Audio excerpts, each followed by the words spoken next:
What's happening, man? What's happening?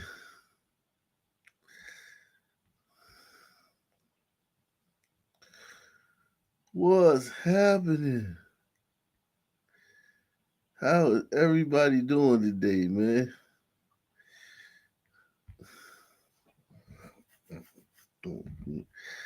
How's everybody doing today, man?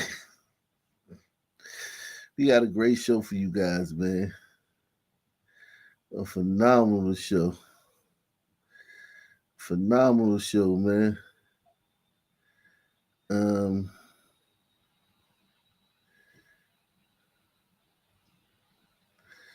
a phenomenal show for you guys, man. Make sure y'all hit that like button, man. Early, man. Smash that like button, man. Don't even wait, man. Don't even wait. I ain't gonna wait. Okay? I'm gonna get right into it. We gonna start early, man. So what if ain't nobody here yet? So what if we only got how many people in here? How many people we got in here? 23. So what, we only got 23 in the building, man. They deserve a good show. The Trump administration's transportation secretary, Sean Duffy, he was at the sinkholes I-80 in New Jersey this weekend. And then he took an opportunity to kind of come down hard on New York City's transit system. But the MTA and transit advocates are pushing back on his comments. Robert Moses in serious reporter mode this morning at the 72nd Street on station on 2nd Avenue. And here to tell us what's being said. Robert. Kurt and Rosanna, last week, you'll remember that Transportation Secretary Sean Duffy threatened to withhold federal funding from the MTA if the agency doesn't take steps to reduce crime. Well, over the weekend, he ratcheted up his rhetoric by a lot. Despite some recent high-profile crimes, the MTA insists that the transit system is safer today than it was 5 years ago. The agency says crime is down 40% so far this year compared to the same period in 2020. Right before the pandemic. And the agency adds there have been fewer daily major transit crimes this year than in any non-pandemic year. But Duffy, the transportation secretary, paints a much different picture of the city's transit system over the weekend as he toured those sinkholes in New Jersey. He was responding to a reporter's question, and he used some profanity to accuse New York Governor Kathy Hochul of shirking her duty to keep riders safe. If you want people to take the train, take transit, then make it safe, make it clean, make it beautiful, make it wonderful. Don't make it a which is what she's done. And she can fix it in hours. If the secretary wants to contribute constructively to the improvement of our subway system, to the feeling in the city, the answer is to invest, to engage, not to try and tear us apart.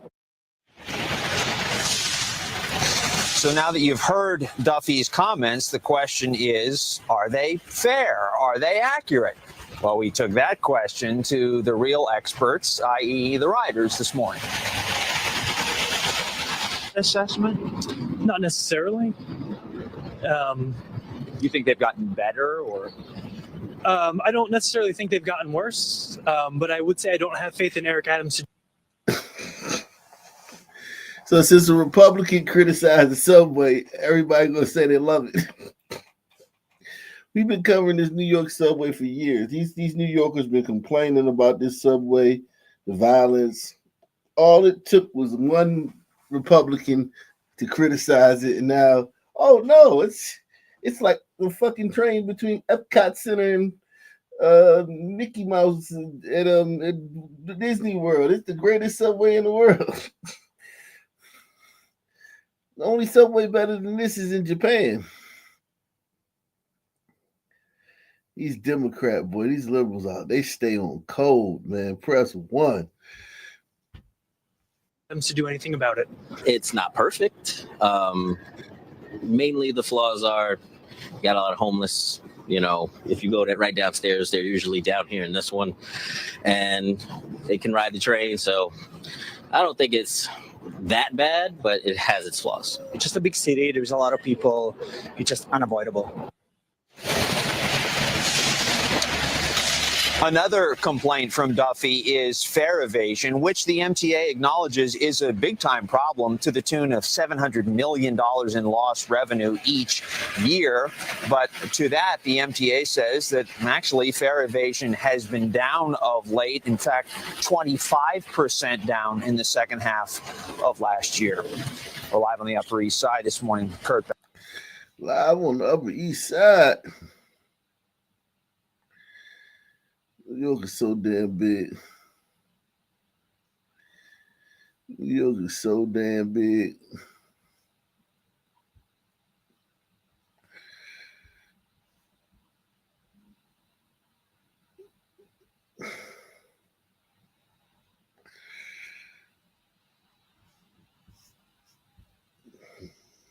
About emergency management, and they don't care about free speech, all of which are harming American people. In fact, I'm gonna skip off real quick because they have tried to come for you, Miss Mayor, and I just want to clarify, you did not work for NPR when those statements were made, did you?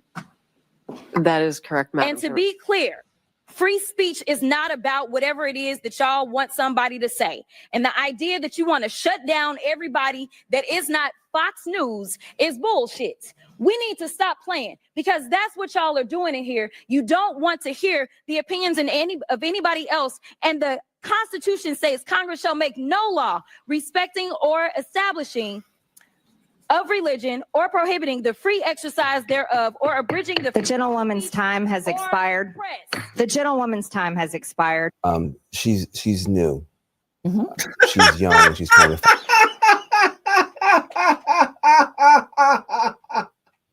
She's new. She's young. Yo, she's got a potty mouth. She cussed more times. She's cussed more times in her first year than all the fucking congressmen combined. I promise you. I guarantee she's cussed more in public this year than all the other 300 and whatever 50 congress people combined have cussed in public. All she does is curse in public and talk ratchet ghetto bullshit, potty mouth.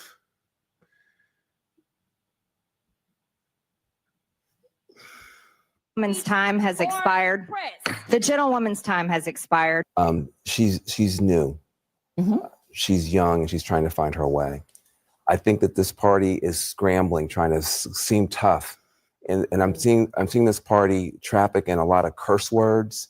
That's supposed to be like the new cool thing to do. I don't think that's going to be as useful. I even heard Pete Buttigieg with a whole bunch of curse words. I don't know who gave that memo. I don't think that's very useful.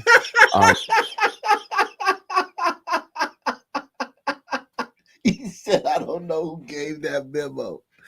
Oh, shit.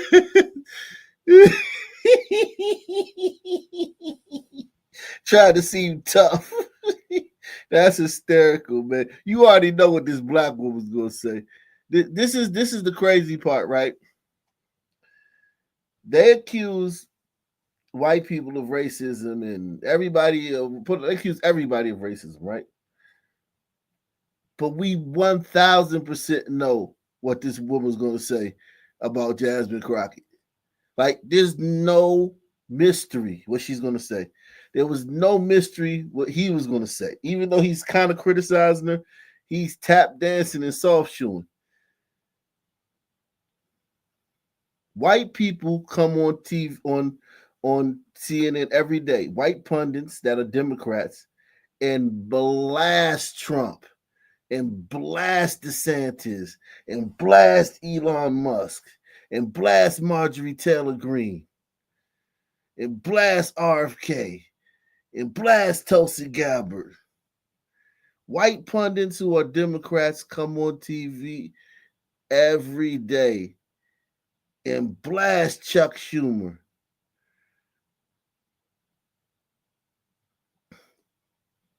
And well, they wouldn't blast Biden, but they got him up out of there. and criticize white politicians.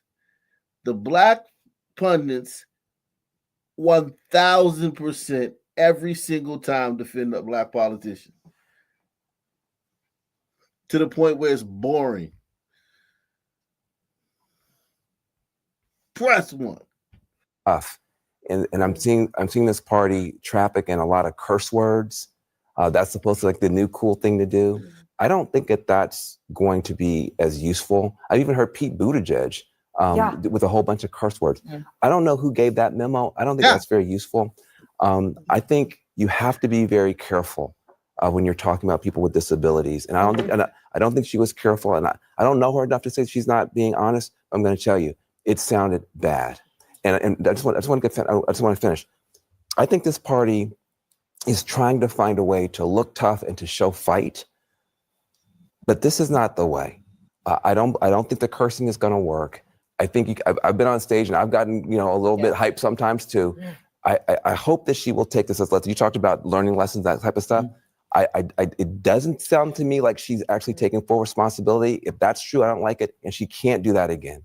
She's too important to us to do that again. What I fear is that no lesson could ever be learned as long as you're doing these things in front of audiences who roar when you do it. Boy.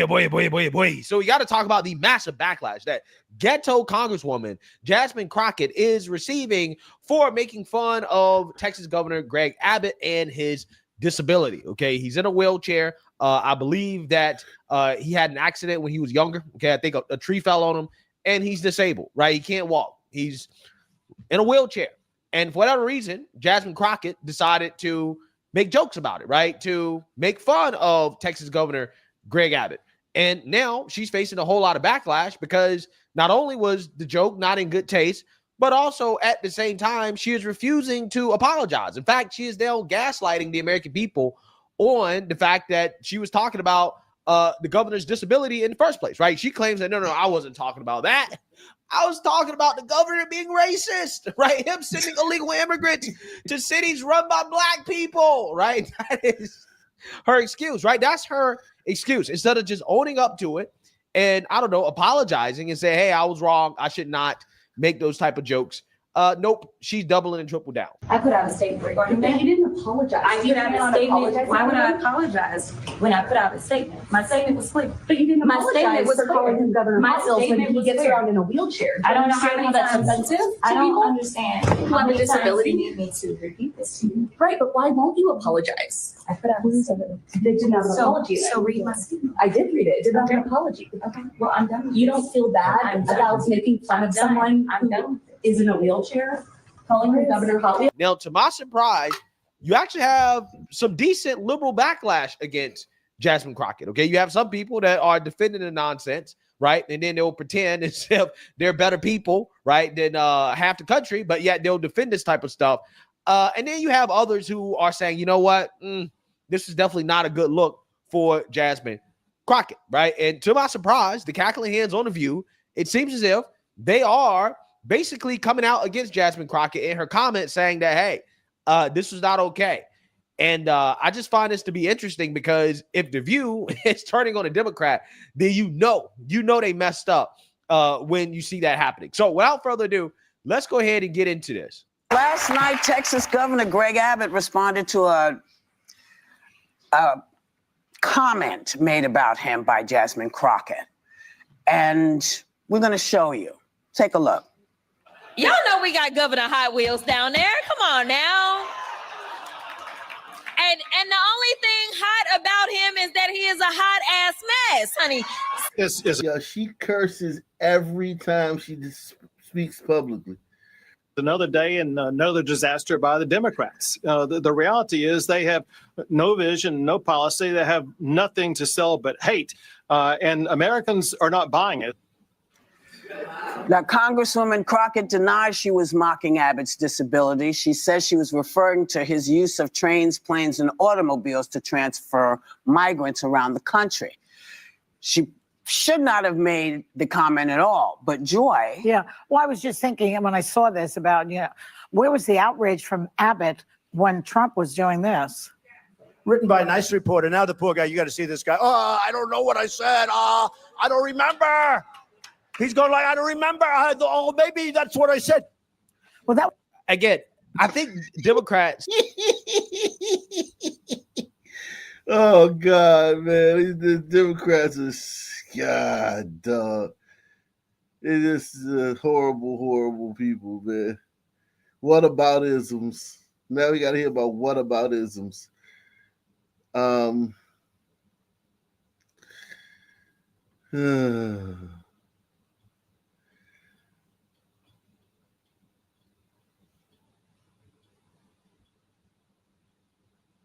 And right off the top here at 6 o'clock, Sky Eye live near the Tufts University campus, where people are protesting the detainment of a Turkish PhD student. Federal officials say the doctoral student was supporting Hamas. But officials haven't said how she was supporting that terrorist organization. It don't matter. She was supporting. We don't have to tell you everything. It's an investigation. We don't have to tell you every fucking thing. You motherfuckers are so used to getting so much information that y'all are spoiled now. Well, how exactly was she supporting Hamas? Oh, okay. So now that you've told me, well then, what? More questions. Like, even if they would have told you even if they would have told you, yeah, she sent money directly to pay for bombs. She literally was fucking making bombs and sending them straight over to fucking Hamas in the fucking mail. You still would be complaining about that. So it don't fucking matter, man. It don't matter how she was. She was supporting Hamas. We're getting her out of here at the end. Organization.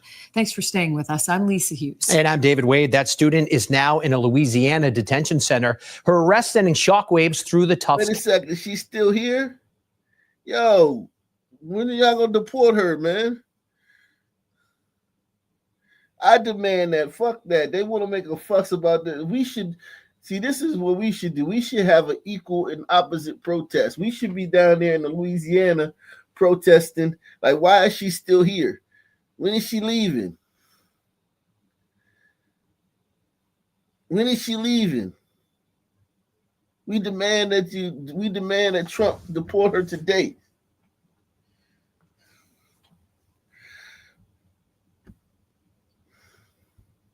Tufts campus. WBZ's Spencer Romano was live for us at this protest tonight, where people are calling for that student to be released immediately, Beth. Well, hundreds are gathered here in support of Rumeysa Ozturk at a park outside the Tufts University campus, and the crowd continues to grow.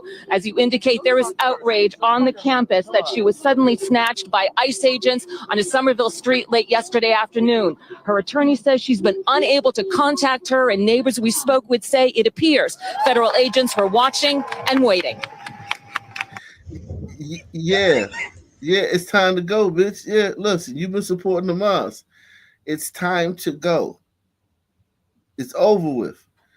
Would you think it was going to last forever?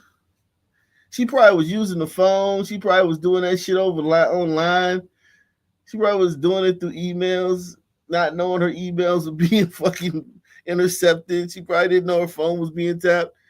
Bitch, no, it's time to go, bitch. How long did you think it was going to last?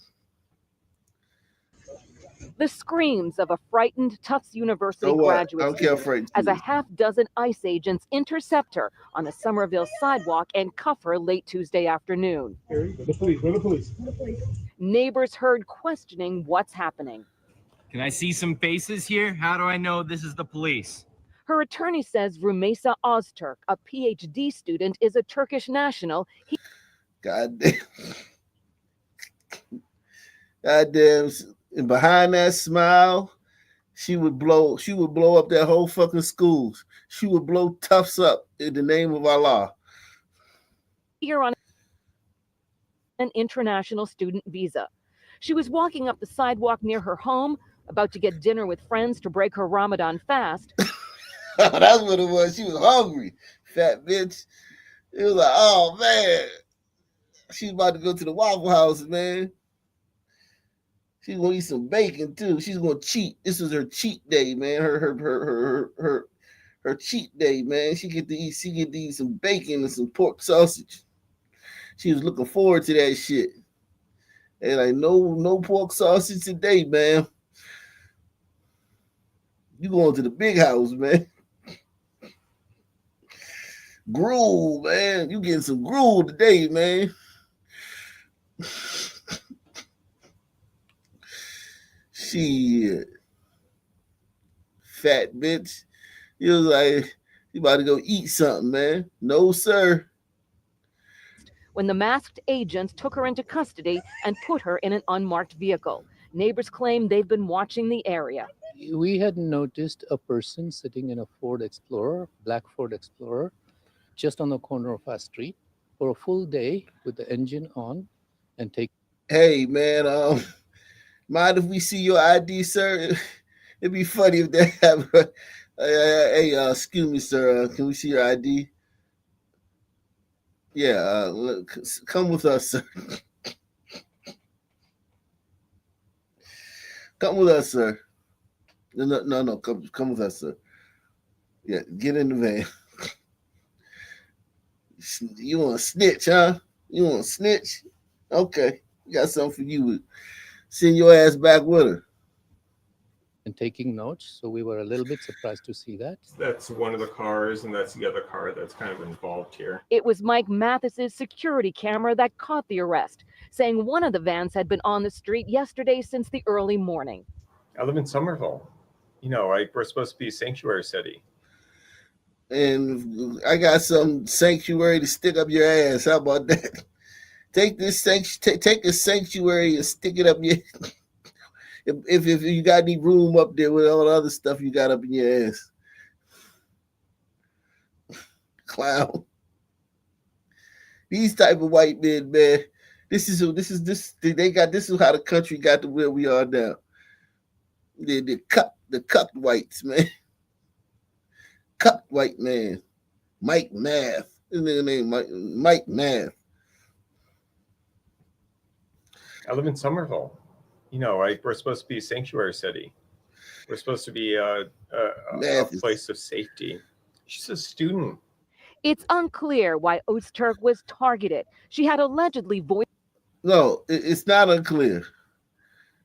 She was working with Hamas. You're about to tell us, right after you tell us that it's unclear why she was arrested, you're going to then tell us something that makes it perfectly clear why she was arrested. She's a student. It's unclear why Ozturk was targeted. She had allegedly voiced support for the pro-Palestinian movement at Tufts, but was not known as a prominent leader. Her studies included how refugee children are underrepresented in the media. If this were to happen. Hey, listen. You can go too. Watch what you say, because you can go too.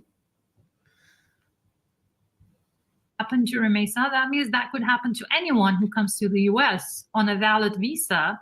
Her friend and former teacher, Rayan Bilge, believes a group claiming to combat rise in anti-Semitism on college campuses posted her information online, which she says is the farthest from the truth. She's pro-Palestinian. We need to make a definition here, and we need to actually state very clearly that she's not anti-Semitic. The arrest is now having a... But is she pro-Hamas? And I like the way you glossed over that. You didn't say nothing about Hamas. She's being accused of supporting Hamas. You didn't mention that. You didn't refute that. You didn't say anything about that because you know you can't refute that. They probably chop your head off. That she's not anti-Semitic. The arrest is now having a chilling impact on this campus and beyond. Governor Healy also weighing in. So I'm very concerned that actions by the Trump administration to signal to...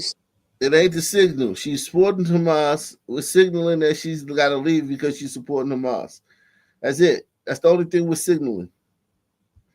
Students in other countries don't come to Massachusetts. That's a very bad thing. It's a bad thing for science. It's a bad thing for research. It's a very bad thing for our economy.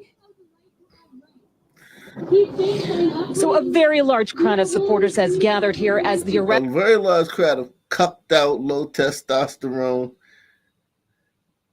high estrogen women. The women got too much estrogen. The men don't have enough testosterone.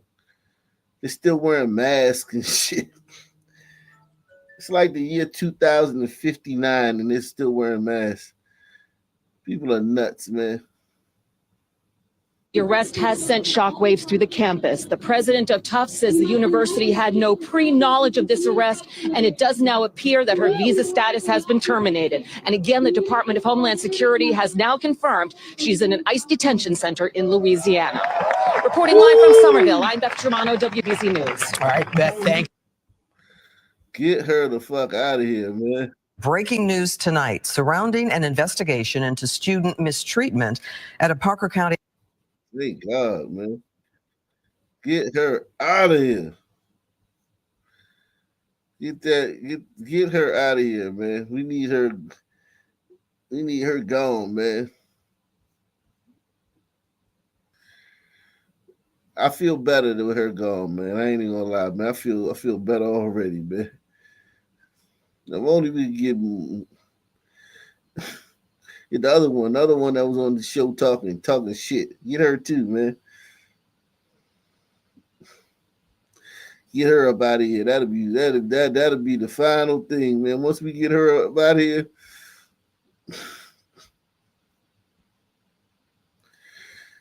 we'll come to America and stir up trouble and talk about how terrible our country is. And then when you try to send them back to their country, they go kicking and screaming.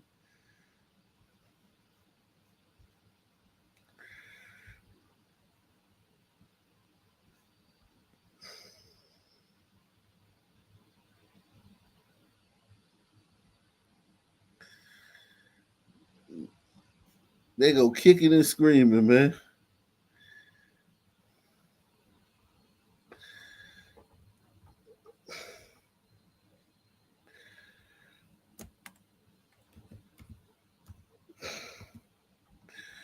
They go kicking and fucking screaming when you say, "Hey, yeah, so you got to go back, man. Time to leave America, man. Time to leave this racist, white supremacist place, man. Never want to leave."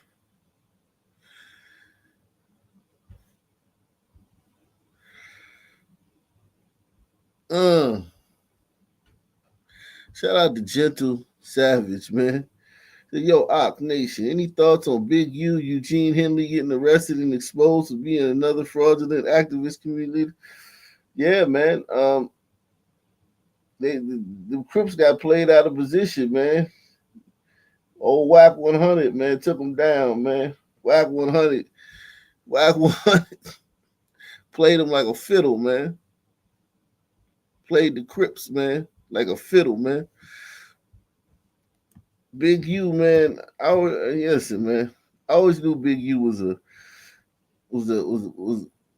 a figure in the streets of Los Angeles, and he was, a monster. Okay, on the streets, man. Savage, straight savage. I'm just shocked at 60 he was still moving like that. That goes to show you, once a gangster, always a gangster, man. I really don't have any thoughts on it because, like I tell you guys all the time, those violence interrupters, those programs by ex-offenders, they're always rackets. The rackets, you know what I'm saying? And he proved that this was a big racket. This is a huge racket. I don't really have any thoughts. I think he'll spend the rest of his life in prison. I don't think he's ever going to come home after this. They got so much on him, man. So much on him.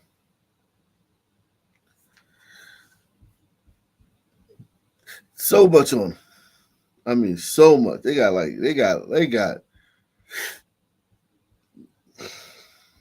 I don't think we've seen anybody with this much. This is going to be a slam dunk. I don't think he goes to trial either. I think he cops. I think he takes a plea deal.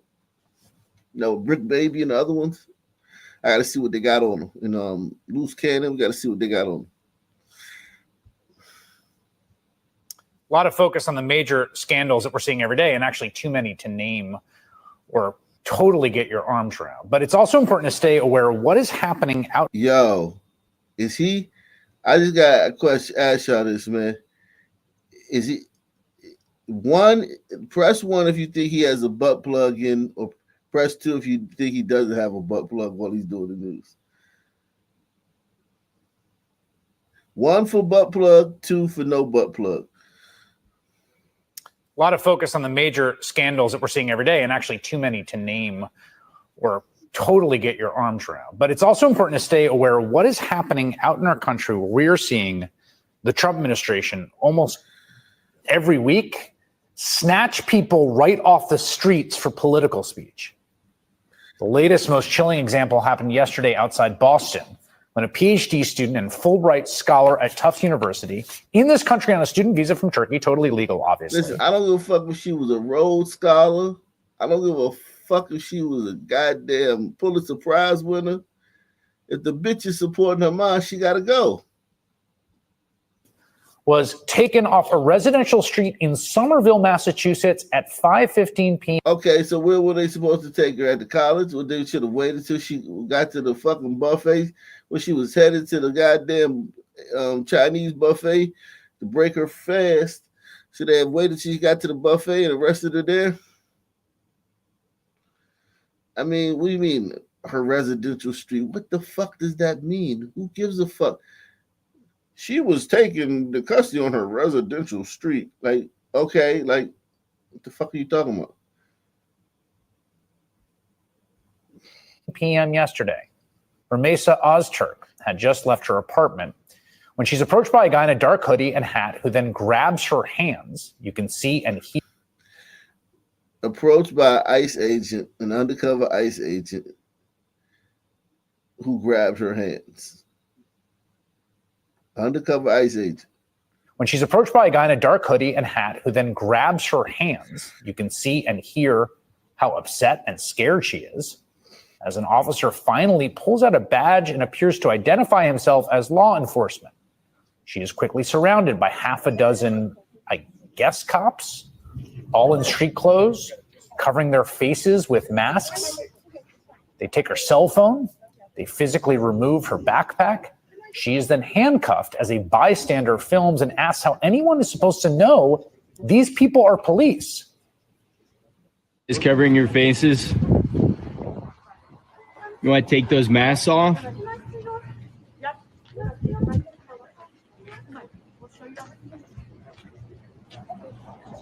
Is this a kidnapping?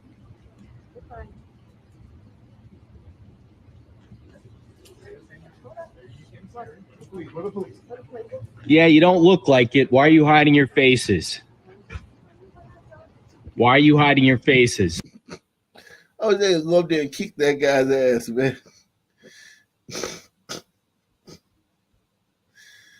That's the type of country we need, man. Where you can just go up there, somebody can just walk up there and just kick his ass.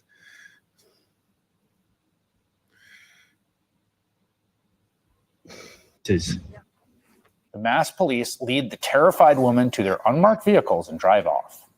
Now, if all that were not chilling enough, an attorney for Ozturk released a statement earlier today saying, in part, "We are unaware of her whereabouts and have not been able to contact her. No charges have been filed against her to date that we are aware of." Last night, a district court judge ordered that the young woman not be moved out of Massachusetts without first providing advance notice. And then late fuck these judges. Fuck all these judges. Who the fuck these judges think they are? They might as well be the fucking president. We might as well not have no fucking politicians. We might as well just have a bunch of fucking judges. Everything's a fucking suggestion. Hey, we should do this. Okay, well, then some fucking judge anywhere. Any judge anywhere can do some shit. That's the thing about these judges. Any judge anywhere can say, hey, no, you can't do that. And then it's... These ain't even Supreme Court judges. These just random ass judges. It's like, hey, you can't do that. Late this afternoon, we finally got an idea of where she is. According to the Immigrations and Customs Enforcement detainee locator, she is currently being held in the South Louisiana ICE Processing Center. That's nearly 2,000 miles from where she was snatched off the street just 20. Snatched. This is the way he said snatched. Snatched. arrest. Where she was snatched off the street just 27 hours ago. Today, the Department of Homeland Security said in a statement that investigations found Ozturk engaged in activities in support of Hamas. But again, she's not charged with any crime. The activities she is accused of seem to be that she co-wrote an editorial in the Tufts school newspaper that was published a year ago today, writing, quote, "We affirm the equal dignity and humanity of all people," specifically referencing Palestinians, going on to quote the author James Baldwin and challenging the university president to, quote, "acknowledge the Palestinian genocide and embrace efforts by students to evaluate diverse and sometimes contradictory ideas and opinions." Tonight, in response to her detention, more than 1,000 people at snap notice showed up in Somerville to protest and call for her return. Rumeysa Ozturk is not charged with a crime because she did not commit a crime. How do you She's know? here on a visa, and the government does How do have you the know? discretion to terminate a visa. How do you know, asshole? How do you know she didn't commit a crime, asshole? How do you know that?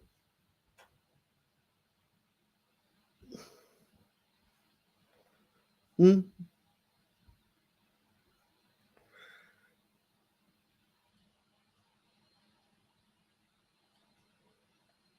How do you know she hasn't committed a crime? But is this how America does that now? A terrified young student snatched off the street by masked police force, taken thousands of miles across the country without anyone knowing? Yeah. It is as flatly authoritarian as anything we have seen in this country.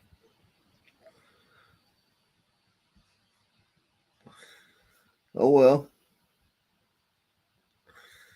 Hey.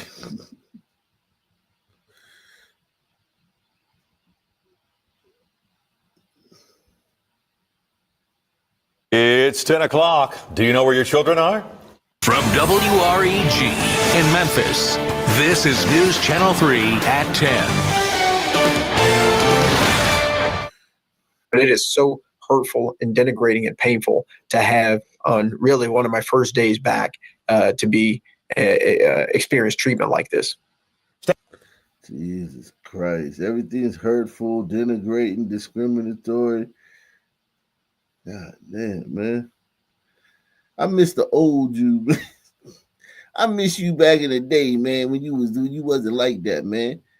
Sponsor the show, man. We need some sponsors, man. Hit the take the sponsor, take the challenge, man, to play it. Support the channel. We need some sponsors, man. Hit the like button, man. I like this guy back in the day, man. Didn't you like him better back in the day when he was at Bowdoin University, Bowdoin?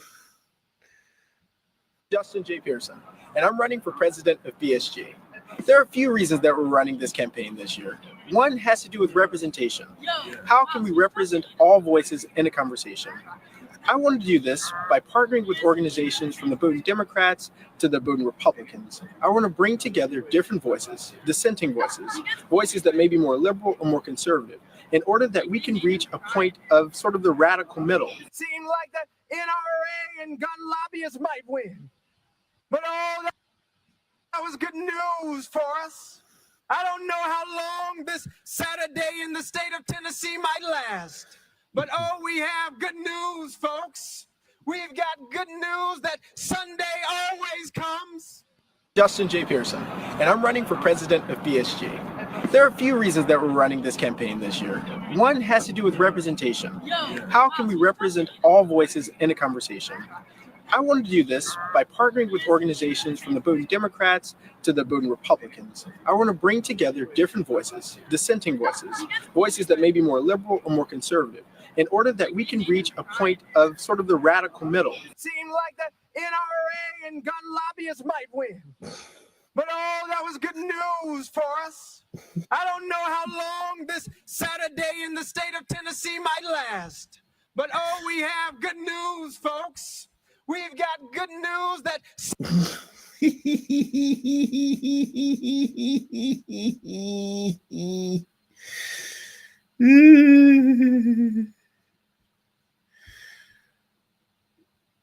Now he gangster, man. Now he gangster. He a gangster. He a gangster.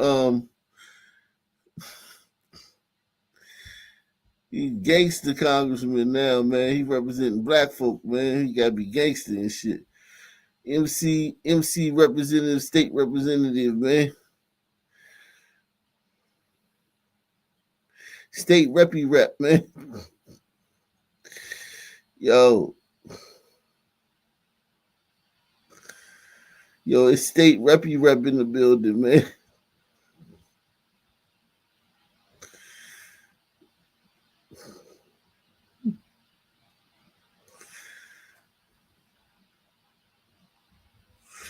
State reppy rep.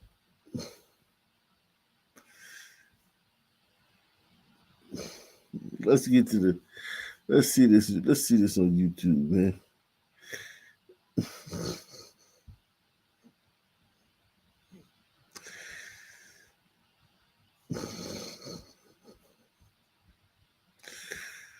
Have really one of my first days back. Memphis. This is News Channel 3 at 10. But it is so hurtful and denigrating and painful to have on really one of my first days back to be experience treatment like this. State Representative Justin J. Pearson talking with us after a heated exchange with another lawmaker. The debate coming as Pearson was presenting a bill to end permitless carry, which ended up failing. Hello, I'm Greg Hurst. Hi, I'm Stephanie Skurlock. WREG's Brian Didlake sat down one-on-one with Pearson, who says while this may dominate the conversation today, tomorrow the fight continues. I can disagree, and we can disagree on any policy and legislation, but you do not attack people's family. And that's where Memphis State Representative Justin Pearson says he draws the line, his response coming after this. A heated exchange between Pearson and another state representative, Andrew Farmer. The debate starting as Pearson presented House Bill 1392, attempting to end permitless carry. We have the power to do something about the gun violence epidemic, and we don't just have to offer some empty thoughts and prayers. I know every member in this committee's been here this year working during committee, during session, voting on bills. Yes, sir. And I know you may have some things going on, but you have not. This is the first time Pearson had been back at the state capitol since the loss of his brother last December, who died of apparent gun suicide. Listen, this is terrible. His brother died, man, of an apparent gun suicide, man. So he hasn't been to work since December, man.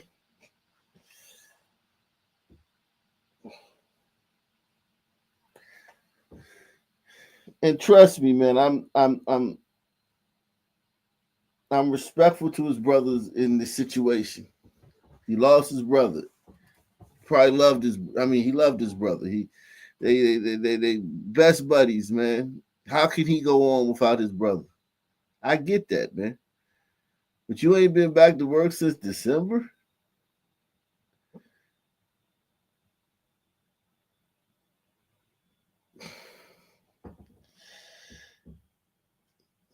And maybe it should be. Maybe you shouldn't have to work for half a year, for 3 months when you lose a family member.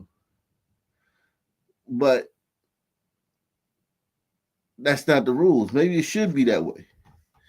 Maybe it should be that way.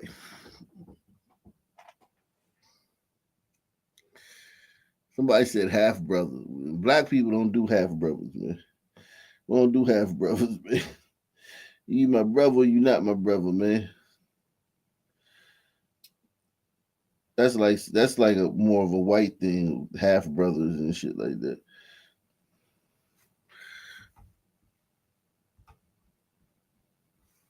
Died of apparent gun suicide. I wouldn't treat him that way. This wasn't about policy. This was about humanity and dignity and how you treat people. And he was disrespectful. He reached out to State Representative Farmer by phone and email, and at this time have not heard back. But during the exchange, he dismissed Pearson's claims. Representative Pearson, it seems that it's very common in your party when you disagree with a comment. Now, it's not disrespectful to you. Unfortunately, for today's headline so far, it is talking about the heated argument and exchange between you and Representative Farmer. But what do you want the conversation changed like tomorrow? Look, the interaction between Andrew and I is one thing, but what I was arguing about and what I was fighting for is what was most important. The Memphis Shelby Crime Commission says a public opinion survey in January of last year stated 87% of respondents felt the city needs to come up with a way to restore the requirement that individuals have a permit with required training and a background check in order to carry a handgun in public. Memphis police previously shared this graph showing more than 8,000 gun-related incidents in 2023 alone. Go to too many funerals due to gun violence, and this is not a way for us to live. Pearson says gun violence is a state problem, not just a Memphis problem, as he encourages others to get involved. And we need to consistently draw attention to the issue, which is gun violence being preventable if we get the right leaders in place to act now. In Memphis, Brian Ditlake, WREG, News Channel 3. Chaos. God damn. It's 10 o'clock. God damn Afro man. Afro man, yo. The Tennessee House of Representatives. It is a pathetic excuse for you to not answer the question of why we are doing nothing about the gun violence epidemic than to personally attack me.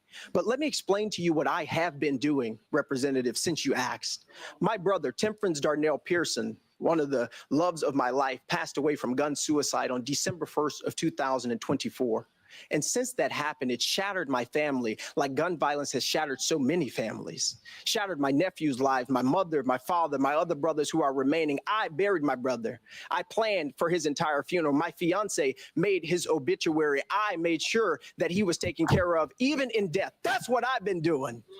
But also, not just that, I went to all of my nephew's schools. I met with their principals and their teachers to ensure that they are okay. I gave them and made sure that they had grief counseling and that they're seeing a psychiatrist. That's what I've been doing. And while you're talking about hard work, you need to realize that our job is not just in this state house with these marble floors. Our jobs are on the streets and in the communities that we serve. And so while you've been here passing bills that have been hurting transgender children, while you've been here passing bills that have been hurting the poor, hurting the marginalized, hurting the disenfranchised, while you've been here passing bills that have not ended poverty, while you've been here passing bills that have not helped people who need Medicaid expansion, while you've been here doing the hard work of making sure that our state is not the state that it can be, because you have decided. Representative Pearson. Reality of our situation is only to be. Representative Pearson. While you've been here doing that, I've been in my community. Representative Pearson.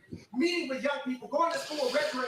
Representative Pearson. Voters. That's what I've been doing. Hard work doesn't just happen when this legislation that happens. Representative Pearson. And if you will, Chairman, just one more minute, because Chairman Farmer seems to think that he somehow Representative Pearson. seems to understand. Hey, Representative Pearson, man. Yeah, man. We got it, man. You got it, man. We need to let somebody else speak, man. Thank you, man. In my life better than I do. You need to understand that hard work isn't just sitting there and shutting up and passing a bill. It's doing the hard work of justice and love and mercy. Okay. And it's taking your All right. and your pain and your heartache, and it's standing in front of people who you know may not like you, standing in front of people who you know will disrespect you, people who you know will talk down to you, and saying in the honor of people like my brother, in the honor of people who died from gun violence, in the honor of people who died from suicide, we need to pass better laws. Representative Pearson. And fight for a state where everybody is able to live more freely from the pain of gun violence that me and my family are experiencing. That's what you need to think about, Chairman Farmer. Come on. And if you can't beat that, learn to shut up. All right. All right. Ladies and gentlemen. Learn to shut up. Ladies and gentlemen.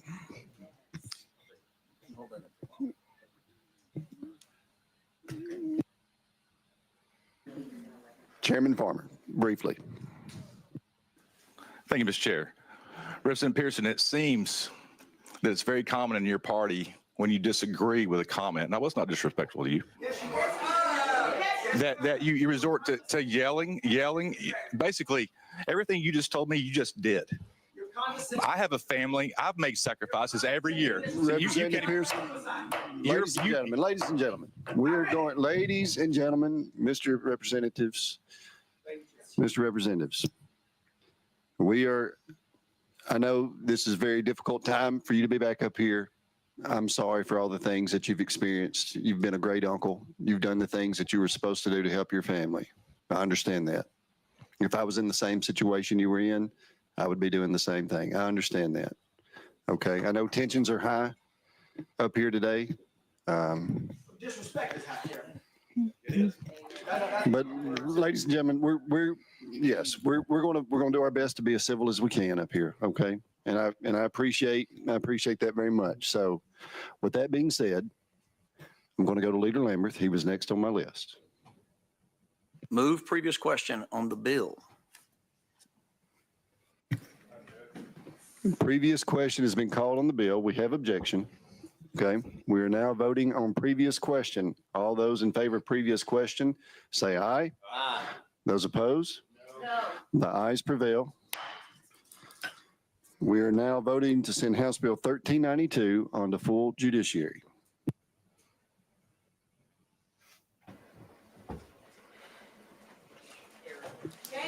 Does anyone wish to change their vote? Mr. Clerk, take the vote. Mr. Chairman, you have 2 ayes, 7 nays. The noes prevail. House Bill 1392 fails. No, sir. 5-minute recess.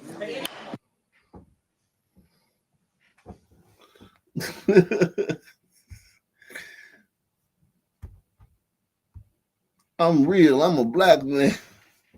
I'm a black man, man. This is how black people act.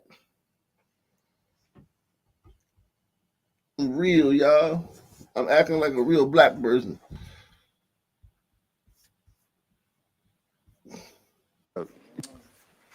Mr. Chairman, you have 2 ayes, 7 nays. The noes prevail. House Bill 1392 fails. No, sir. 5-minute recess.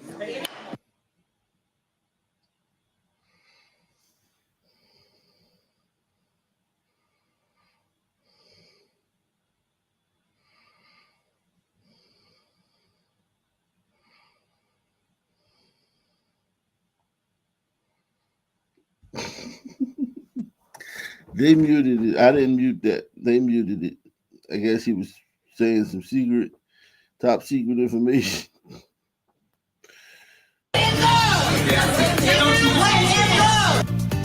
Fingers fly, tensions flare between 2 state legislators when a debate over firearms turned personal. We have a lot to cover tonight at 6. Thanks for being here. I'm Rory Johnston. And I'm Carrie Sharp. The confrontation happened between Representatives Justin Pearson and Andrew Farmer. Chris Davis shows us what led up to this dramatic moment. This bill is to repeal permitless carry. Debate on the bill began like most do in committee hearings. We have continued to pass legislation that has made it easier for people to have access to firearms. Representative Justin Pearson of Memphis explaining his bill that would reinstate handgun carry permits in Tennessee. You don't have to throw out responsible gun ownership in behalf of the Second Amendment. When Representative Andrew Farmer of Sevierville asked to speak, things took an unexpected turn. We've been on the House floor voting on bills. We've taken the tough questions. We've taken the tough votes. Yeah. And we're doing so. So I don't think it's fair for you to come here and lecture this committee on hard work when we've been up here doing the hard work. Thank you, Chair Farmer, for your comments. They incense me.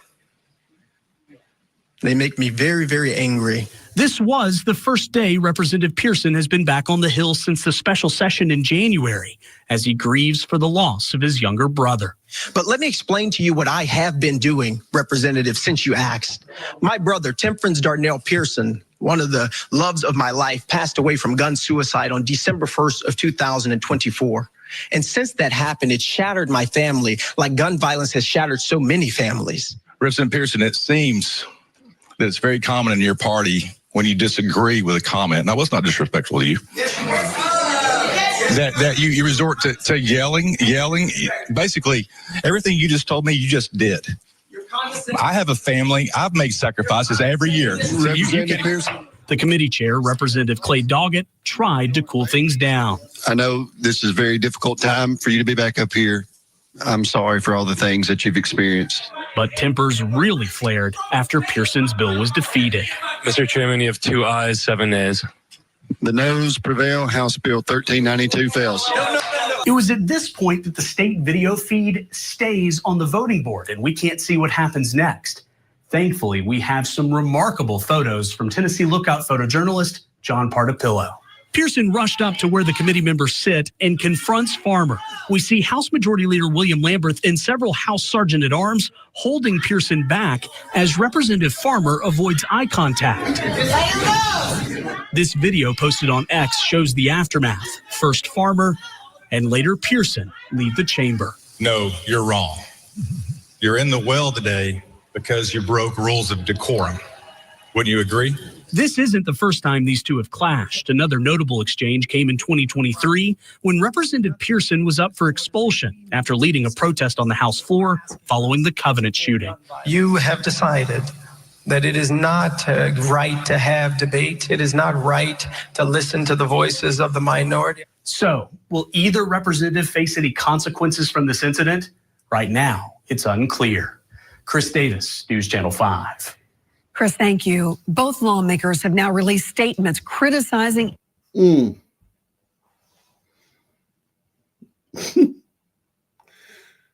to go ghetto, man.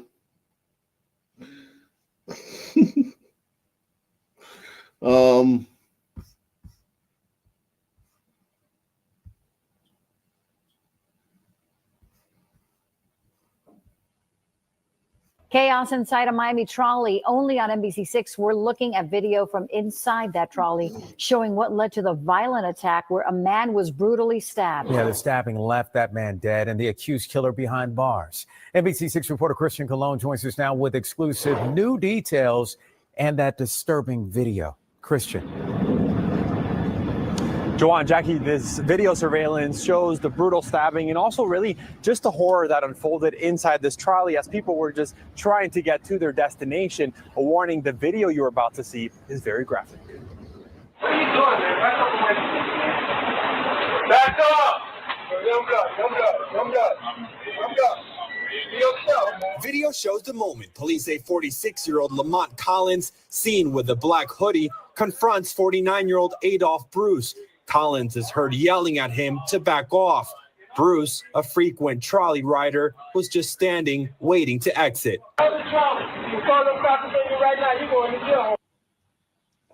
Yeah, man, when you got a dude stand there with a knife,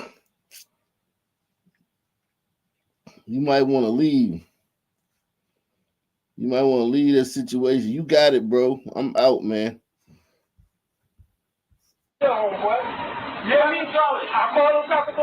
Oh, that's a brother. That's an old dark-skinned brother, man. The white guy's name was Adolph. Okay, he deserved it, man. He deserved it then, man. Why does his mother name him Adolph, man? She trolling us, man. He deserved it. The argument between the two gets heated and violent. Video shows when Collins pulls out a knife. The trolley driver is stunned because of the weapon and tries to control the situation, but fails.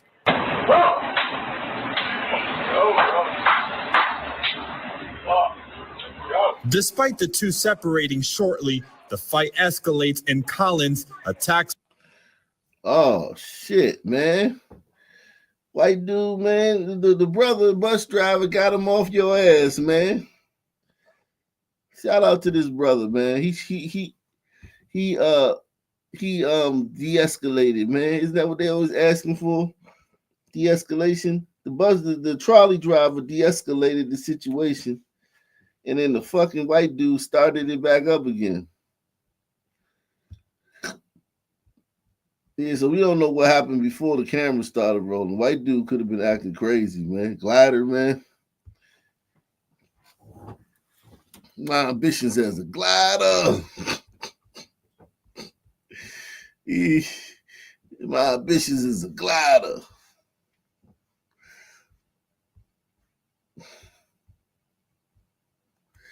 That's crazy, man.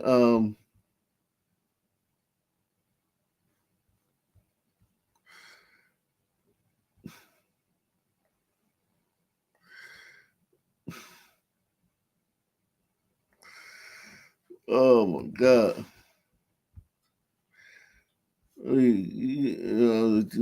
description, man. Support the channel via PayPal, Cash App, with a super chat.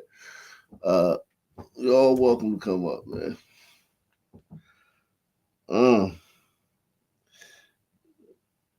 I don't know, man. I don't know about this one, man. This glider. Let me start it from the beginning again, man. I'm gonna ask y'all a poll question, man. We're gonna start it from the beginning, though. We're gonna start it from the beginning. I'm gonna ask y'all a poll question.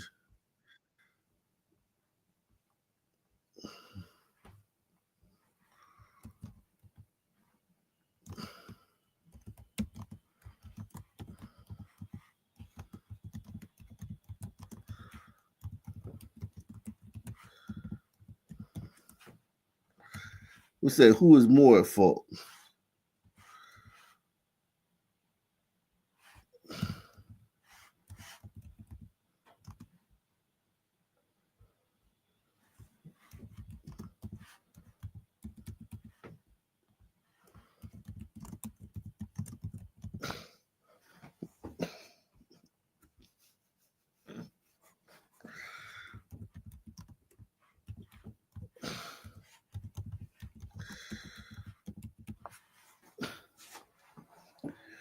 All right. Let's see, man. We're gonna start it over again, man. I'm gonna just play it all the way through, man.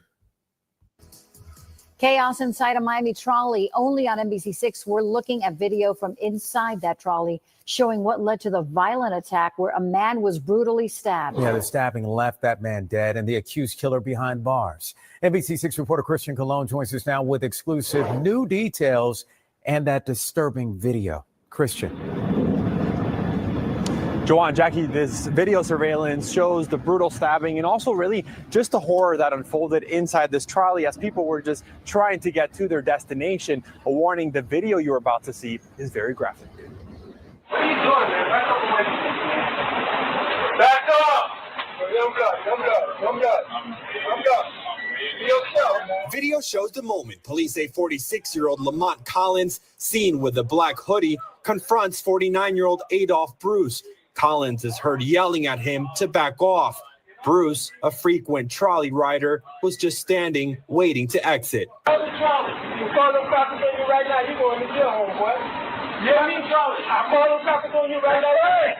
The argument between the two gets heated and violent. Video shows when Collins pulls out a knife. The trolley driver is stunned because of the weapon and tries to control the situation, but fails.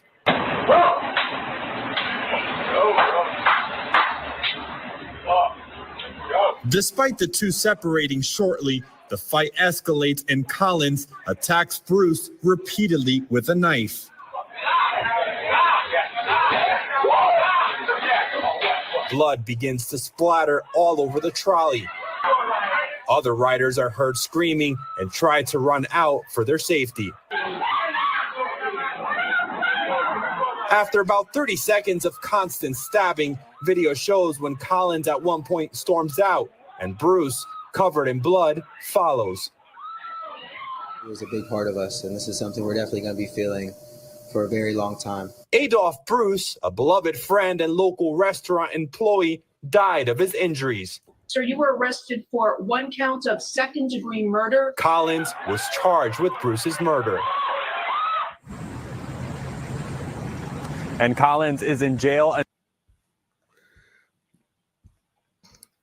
My question is, man, why didn't the bus driver call the police? Why did he threaten to call the police? If you got a man brandishing a knife and you're the bus driver, you should just call the police, not threaten to call the police.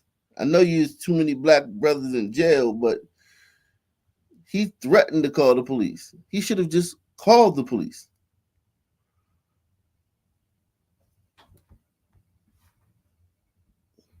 Because it seemed like the stabbing didn't happen till later on. The stabbing happened later on. Collins is heard yelling at him to back off. Bruce, a frequent trolley rider, was just standing, waiting to exit. right now. You going to jail, homeboy. Yeah, me, Charlie. I call them cops on you right now. Hey, jail. The argument between the two gets heated and violent. Video shows when Collins pulls out a knife. The trolley driver is stunned because of the weapon and tries to control the situation, but fails. See, he had a duty. I mean, I feel like he should have. Yeah, he said didn't even be a snitch. Yeah, he ain't want to be called no snitch in the hood, back in the hood, man. Back in the black neighborhood, man. He wanted to keep his ghetto pass, man. But he had a and not for like just Adolph Bruce, the white guy, but for everybody on there. The guy's brandishing a knife, threatening to stab somebody on the bus, on the trolley. You can't be like, all right, break it up, man. You go over here and you go over there. At the least, you got to remove the guy with the fucking knife. The guy with the knife has to be removed from the bus. Under no circumstances can you have the guy with the knife stay on the bus, on the trolley. This is a dereliction of duty by this trolley driver. And I know he did, a lot when it comes to brothers. If you grade them on a curve, like, yeah, most brothers wouldn't have did that much. I got you. But he still has a duty to the rest of the drivers, man. He's the ultimate authority on that trolley. He's the last line of defense. The buck stops with him. Yeah, the driver, in my opinion, man, the driver is at fault for this, man. You got to kick that black dude off that bus, man. He just threatened somebody with a knife. You can't just say, all right, man, you sit over here, you sit over there. Are you kidding me?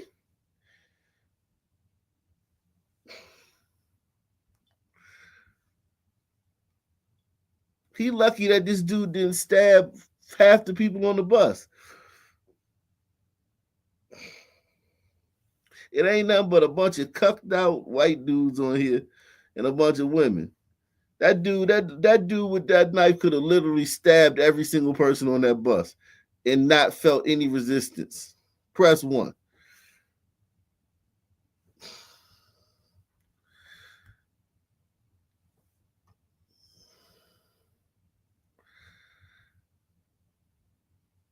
I'm not attributing more blame to anyone than the person. No, Mr. Collins, the black guy, he deserves everything he's going to get. I mean, he's going to go into the criminal justice system and be charged with what we witnessed on camera.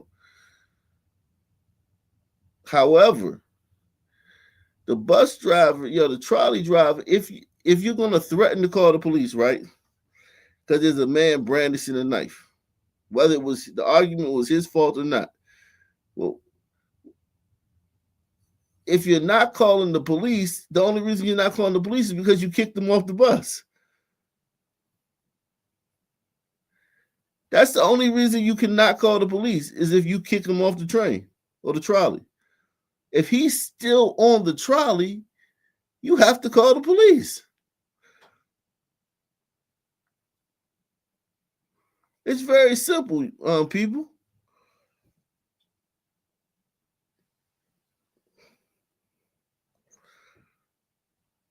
His duty is to the son community. The police would have come and killed the black man. It wouldn't have been his fault. What's up, Mark, man? What do you think? Who you think is at fault here, man? What are your thoughts, man? I think you muted. No, I'm not muted. I mean, the driver gotta get him out of there. It's your job is to de-escalate. You want to. I think the driver just should have got him out.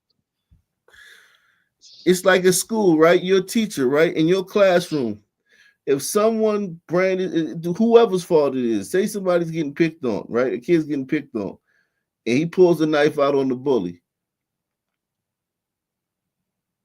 And like, let's just say you say, "I'm gonna call security if you don't stop." Yeah, Like, you gotta call security and then you gotta grab the kid with, well, I'm different. I'm gonna grab the kid with the knife. Other teachers ain't gonna do that, but you don't wanna get it. That's a difficult situation. But you call security right away though. let them handle it, right? Yeah. They Yeah. go decide. But of The course, only reason why the only reason why my district is gonna let me do it because they know what I do on the side. no, I got you. But all I'm saying is like if one kid pulls a knife on another kid, you can't say, "All right, break it up. You go stand over there, and you stand over here and continue teaching," right? Impossible. Yeah. Nah, it's impossible. Because it's already because the other kid gonna be like, oh, you pulled the gun. I mean, you pulled the knife on me. What's up? Use it. Yeah, but here's the So thing: even if he had confiscated the knife, then maybe you could understand. The guy still had the fucking knife. yeah. Your best bet is to make sure that no one gets stabbed. That's the best bet. This was a dereliction of duty by our brother here, man. What are your thoughts, man? Yo, what up, Bob? What's going on? Yeah, so I didn't really catch the whole altercation. I just saw the poll up, and I immediately blamed the Sun Man for it. So wow. What's up? What's up? Stop resisting. Did you see? What do you think? Okay. He's Let me look saying at the poll. we going Patel style. We going all out. So yeah, 57% blame the Sun Man. I just feel like this could have been Chaos inside a Miami trolley. Only on NBC6, we're looking at video from inside that trolley showing what led to the violent attack where a man was brutally stabbed. Yeah, the stabbing left that man dead and the accused killer behind bars. NBC6 reporter Christian Colon joins us now with exclusive new details and that disturbing video. Christian. Joanne, Jackie, this video surveillance shows the brutal stabbing and also really just the horror that unfolded inside this trolley as people were just trying to get to their destination. A warning, the video you're about to see is very graphic. What are you doing, man? Back up! Young guy. Be yourself, man. Video shows the moment police say 46-year-old Lamont Collins, seen with a black hoodie, confronts 49-year-old Adolph Bruce. Collins is heard yelling at him to back off.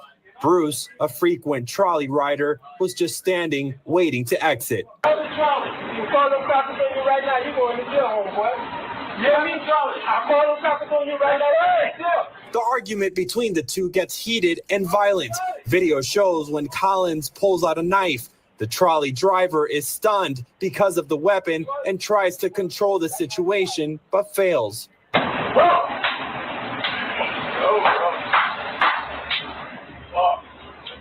Despite the two separating shortly, the fight escalates and Collins attacks Bruce repeatedly with a knife.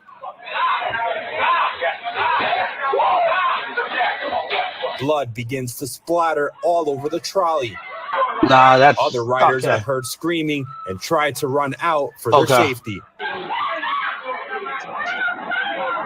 After about 30 seconds of constant stabbing, video shows when Collins at one point storms out and Bruce, covered in blood, follows. did he have like a machete or something? It was all right for a very long. It's the sun. People are right. The Sun Man started, but my crazy dude with the book bag, he has to leave. He has to leave. He gotta leave. He gotta leave. I don't understand why he wanted it so bad. You know, it's like this dude I mean, he branded the knife already. Yeah, yeah. So why are you gonna stand there and you acting like you? I don't know. He acting He like dared. he got a gun on him or something. Yeah, When he clearly dared. doesn't. He dared the Sun Man to come at him with it. What the hell's he from? Clearly doesn't watch Ock Nation. No, you can tell he's a little off though. You can tell he's a little off. Like, and what kind of knife did this dude have? Like, was it like a machete or I something? think it was just a crocodile knife. Oh, okay. Yeah, it wasn't no machete because it was in the sheath. You can see it in the sheath. I couldn't make out of it. I couldn't make out. You gotta get rid of your echo, bro. Oh my if you look right here, you can see it in the sheath. Look. Hold on. The argument. It's in the sheath. That's He got it. He got it right there. Yeah, Ak, you right. The bus driver did a good job. Boy's a little off, man. The bus driver got to tell the other dude go further down. It's a big mess. Nah, the bus driver got to get that guy. He got to call the fucking police.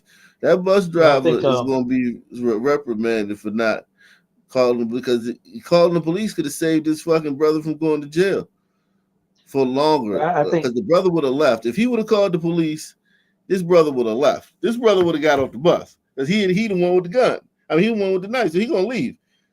If you call the police, that nigga's gonna leave. Yeah, but I don't blame him because it seems like the other dude was irritating him. Like, come on. Yeah, but that ain't. No, it's not right. Good. It's not right. It's not right. No, it's not right. Regardless, there should be some sort of a protocol when that happens. Like if somebody displays that type of a deadly weapon, it should be something like, okay, everybody off the trolley. The bus driver gets off the trolley. There it is. Maybe Yep. a call or something. Yeah. And there probably is some kind of It probably is. Most likely there is some kind of protocol. Yeah, because then if that happens, everybody get mad and everybody gets off the bus. He leaves. Now he can't get out. He like, I don't care. It's done. Yeah, it's just look, man. You pull out a blade on a bus, on a trolley with other people, and the bus driver is to the point where he intervenes. Yo, if you've intervened, you in it now. You've got to call the police, confiscate the knife, or kick him off the trolley. Them your three options. Yeah, it wouldn't work in any other situation. He didn't do none of them. He didn't take the knife. He didn't kick the guy off the trolley, and he didn't call the police. He didn't do any of the three reasonable options. None of them. He just kept driving. Yeah, it wouldn't work in any other situation. Like if it was a taxi cab, if it was an Uber, if it was an airplane, even in an airplane, even you just have to make a threat and you can't even get on. And this was completely negligent on his part. I think he thought he had it under control and was like, let's just forget about it. And then the white guy all of a sudden just fucking went crazy on him. Are they transient? Yeah, but the white guy didn't touch him. I got out the white guy didn't touch him. The white guy didn't touch him. The white guy I thought he crazy. did. I thought he shoved him. No, he's just acting weird. He's just acting weird around him. But here's the thing: the white guy didn't touch him, but the white guy he still was in the wrong because the fucking guy's got a knife. So it's like, why would you fuck with somebody who's got a knife? You fucking moron. The argument between the two gets heated and violent. Video shows when Collins pulls out a knife. The trolley driver is stunned because of the weapon and tries to control the situation, but fails. Clapping. If this was the other way, if this was the black guy, a black man was killed for clapping. You can't even clap in America anymore as a black man without being lynched. This would be a lynching. He stabbed the white dude for 30 seconds straight, That would have been considered a lynching, man. Easy. This whole thing would have been different if the races were reversed. So don't tell me that this white guy, what he did deserved for him to be stabbed, other than the fact that it was just stupid. But he didn't. If this was a black guy who was just doing that and a white guy stabbed him, there would be no fucking sympathy for the white guy who stabbed him. He stabbed him. Despite the two separating shortly, the fight escalates and Collins attacks Bruce repeatedly with a knife. Oh, I see what you. Well, hold on. He did kind of. Yeah, he did grab him. He touched him repeatedly with a. Oh yeah, white guy, damn white guy. It still wouldn't have mattered if he was black. It still wouldn't have mattered. It still wouldn't have mattered. If he was black, nobody would have gave him. Despite the two separating shortly, the fight escalates and Collins attacks Bruce repeatedly. Yeah, he reached out. Yeah, he reached out, touched him. Hey. I hate to be that technical because it's like irrelevant at this point, but even him approaching him and being like that aggressive is amount to assault. That could be considered assault. Him approaching like that. No doubt. I mean, and that guy. I mean, he's got a leg to stand on. This fucking black guy he got a leg. I'm not saying he gonna beat this shit. Definitely not saying that. He got a leg to stand on because that dude did touch him first. He reached out and touched him. Maybe manslaughter. This is definitely not going to be first-degree homicide, but the brutality of it, though, like, you know what I mean? But still, I mean, like, women and children. He was fighting. He was fighting the whole time. I had to keep stabbing him. I guess I don't know, but yeah, it's crazy. Man. Shout out to that Ambrita. She was out. Yeah, she got out of there. That's how you want your lady. You want your lady, like she with your kids. You don't want her standing there watching no shit like that. Bitch, you better leave. Shit. Now at 11, terror on the trolley. Tonight, we're seeing new, shocking video. Let's see if we can get a couple people to hit the Cash App, the PayPal. Support the channel via PayPal, Cash App, or the Super Chat. Let's see if we get some people to take the challenge, the pledge. Salute to Mark Ishmael, too. Of a man being stabbed inside a City of Miami trolley. Passengers caught in the middle of the chaos, begging for the driver to open the door so they could run away. The victim later died. CBS News Miami's Larry Seward is in Miami with more of this disturbing video. It shows a knife attack that lasted 1 minute and 25 seconds. We're only going to show you what happened moments before and after that violence. For friends of the victim who are maintaining this vigil, it is hard to watch. What are you doing, man? Back up! It started with this argument there in the middle of your screen. Police say the man wearing the black hoodie is Lamont Collins. The guy in shorts was Adolph Bailey Bruce, known as Nash to friends. It's not clear why he and Collins clash on this Miami trolley, but video shows the man in the black hoodie pull a knife. Tell the trolley. You saw them baby right now. You going to jail, homeboy. The driver stops the trolley and warns the attacker to put the weapon away. Coward, I'm ready to die right now. I'm not a coward. I'm ready to die right now. I'd rather die than go to jail. The man in the black hoodie and Nash continue arguing, then both calm down for 30 seconds. It's over. I'm not backing down. Well, I'm not either. The armed man walks toward the door, telling the driver to move the trolley. 54 seconds later, you see Nash standing in the aisle, flexing his hands, loosening his shoulders, jumping in place, clapping. Then he yells at the attacker again. Go. Go. Moments later, they begin fighting. Nash is unarmed. The attacker pulls the knife and lunges toward Nash. Video shows him stab Nash in the hands. The victim backpedals and falls on a seat. The attacker continues to stab him. Nash falls on the floor. The attacker continues to stab the man in the neck. Then the armed man runs off the bus. Nash staggers out too. Screaming passengers follow. Paramedics found Nash collapsed in Biscayne Boulevard near Northeast 29th Street. He died at the hospital. Police later arrested Collins. That day, witnesses could not believe what they saw. Nothing like that happens here. You know, you see your homeless people out here and everything, but nothing like that. More than a month later, decaying flowers and a wreath sit where Dash died. A friend told us it's a reminder that he deserved justice.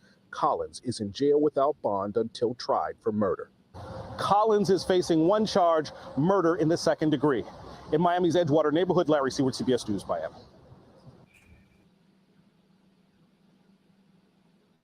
Tonight, we're hearing from the mother of 2 teens who were shot and killed during a robbery attempt this weekend. 7 people were shot, including the suspect who died. News 4's Danielle Jackson. God damn. Jesus Christ. Y'all violent as shit, man. Tonight, we're hearing from the mother of 2 teens who were shot and killed during a robbery attempt this weekend. 7 people were shot, including the suspect who died. News 4's Danielle Jackson joins us live. And Danielle, another mother cries. Such emotion tonight for that grieving mom. A very emotional interview, Marius, and I can tell you, Shakia Cheryl says no mother should have to be able to bury their own children. She says she is still coming to grips with losing 2 sons. It's a pain she certainly wouldn't wish on anyone. They just took my babies, and they injured all the rest of us but one. Shakia Cheryl says the pain and suffering she's experiencing right now is unbearable after losing not 1 but 2 sons on the same day. Shit. When you see one, you see the other, and they both died together. Got tears though. They both died together. Yeah, man. This is it's like 7 people were shot, 3 was killed, man. She, you know, damn. You see, so, man, that was a rough one, man. God damn.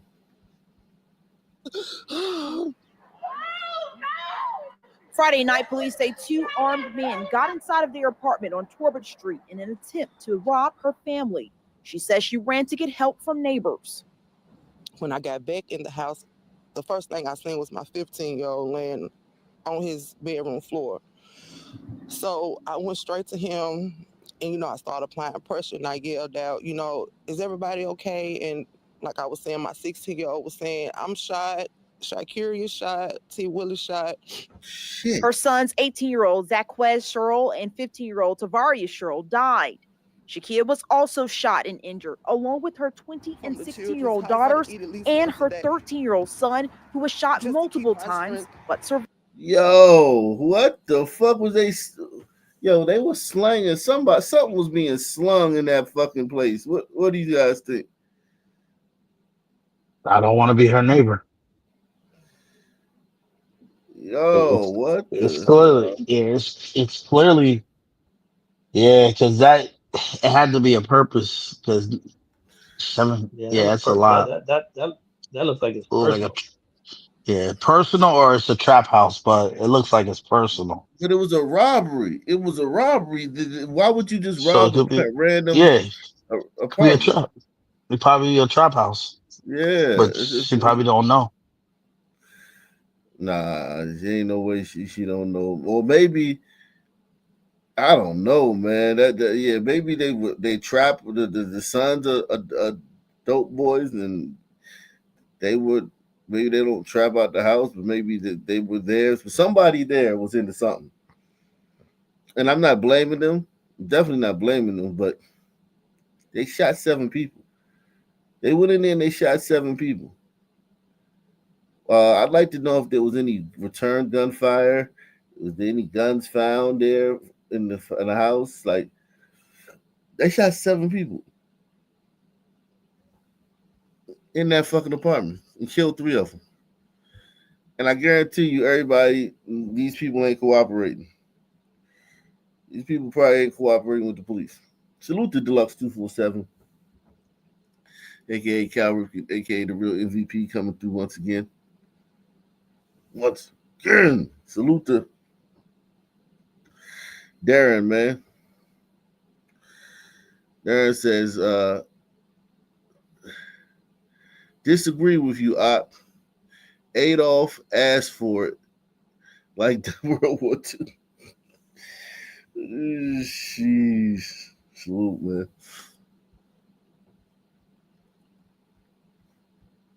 Survived. He got shot 9 times. Shit. He got shot the most. He got shot 9 times. What? One of the shots in his leg actually clipped the artery, so he lost a lot of blood. He had 3 different sets of surgeons to work on him. She described both of her sons as 3 But they said different 7. sets of surgery. They said 7 shots. Jesus. 9. He got shot 9 9 times. shots. Oh, the news got it wrong then. He had 3 separate sets of surgeons that worked on him. No, that's 7 shot, but he got shot 9 times. 7 One people kid were got shot. Yeah. 7 people got shot, but that kid got shot 9 times. Oof. 9 shots couldn't drop him. He took it and smiled. Damn. Messing around. Yeah. as genuinely nice and outgoing children who attended Pearl-Cohn High School. My 18-year-old Zaquez, because we dark complected. I used to call him my light skin because he was the lightest child. Funny. Outgoing. What? See, I was giving Loves her his props. brothers She and fucked sisters. up, man. I And mean, it's you a know, shame that's just because nigga when you shit, see man. him, you also see my son Tavarius, which was the 15-year-old. They got his life took. And Tavarius was the protector. My 15-year-old, he walked around like he was everybody's daddy, One of the suspects, 29-year-old Christian Johnson, died during the shooting. She says she still doesn't know why anyone would target her family. So one of the suspects, he got killed. So they guess they were busting back. Somebody in there was busting back. Okay. Or it could be friendly fire. And has this message for the community. I just want the world to know that, even though this is such a tragedy, I don't want any street justice. People do things for certain reasons we'll never know. Huh? Oh yeah, I've done. I've been checked out when she was.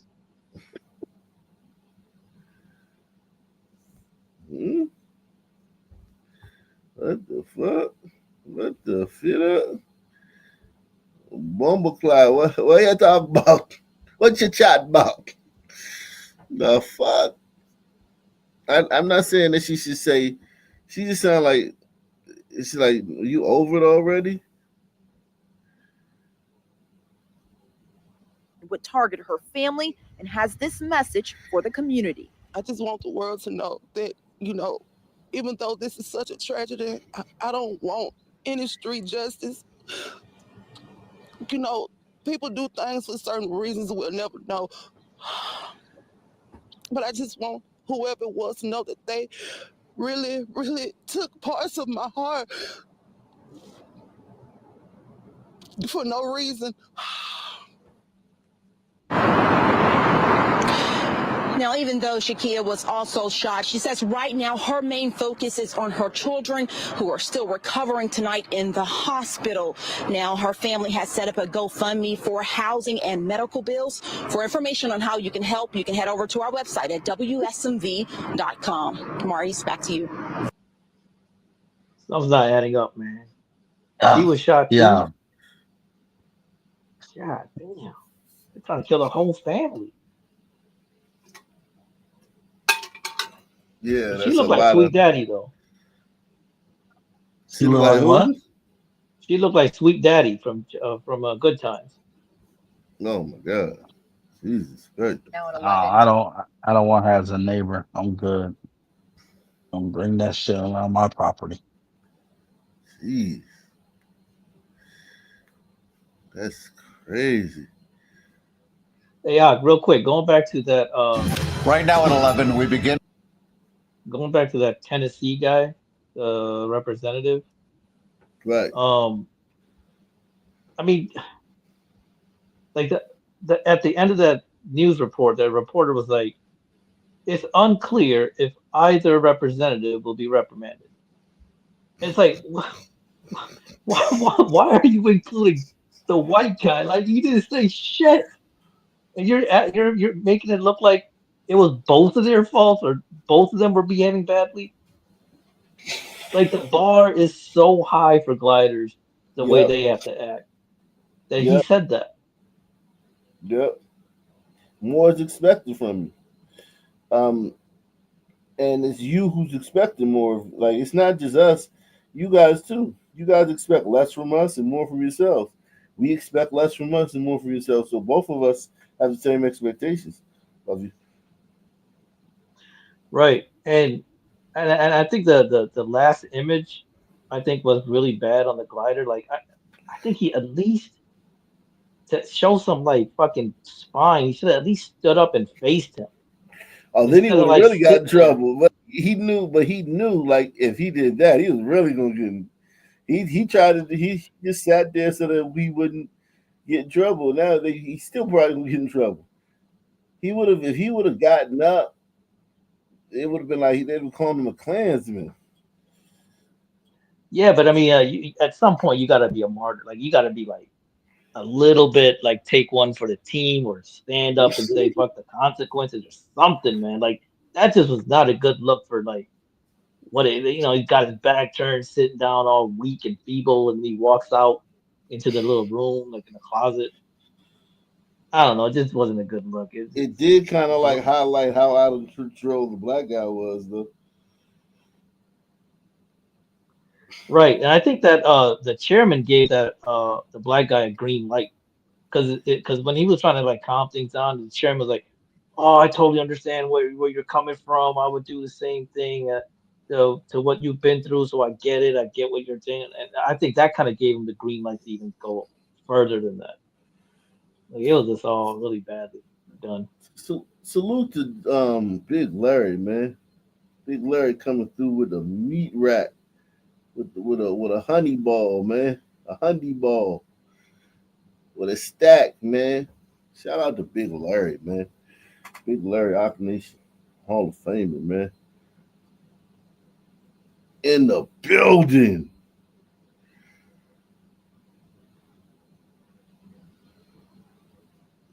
The Earn says deportations is number one. Blacks are no threat at all. I still think you got to handle this crime problem. At some point, it seems to start. It was going down, like nearing the election, approaching the election, because Democrats was like doing everything to make the crime go down because they knew it was election season, and they still run the cities. And now that, because remember, crime is not a state problem. Crime is a city problem. All the crime is literally happening in democratic cities, regardless of whether the state is red or blue.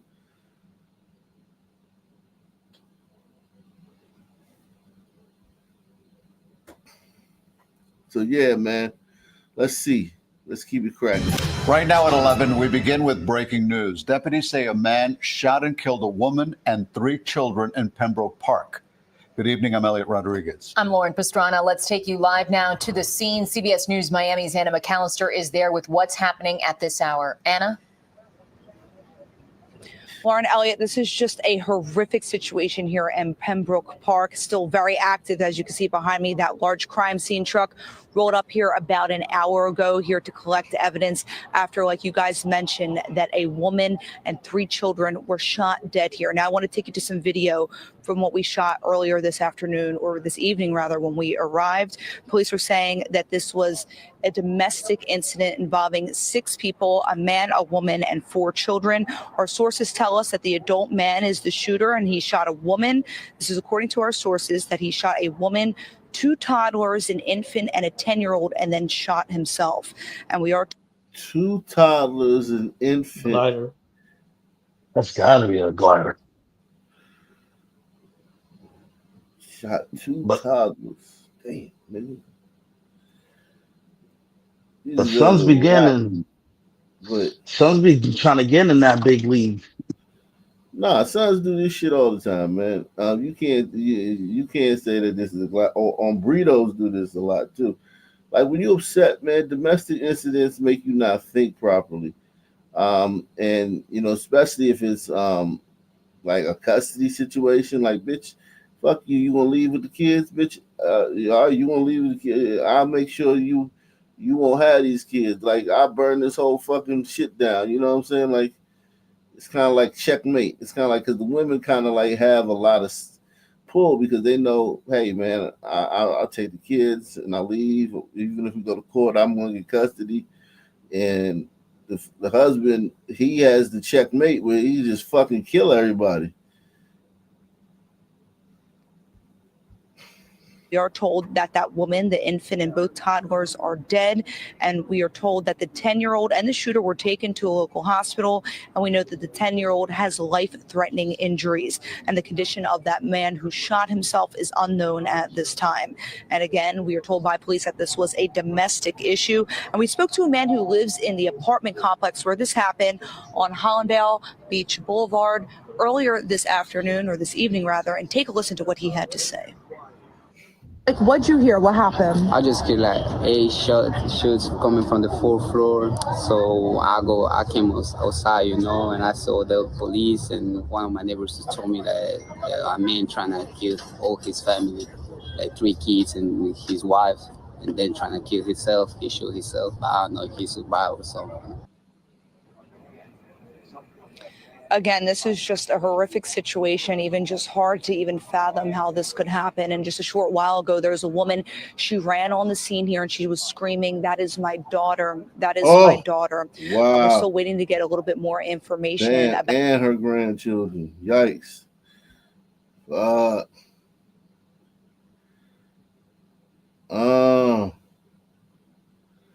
She probably had a restraining warrant on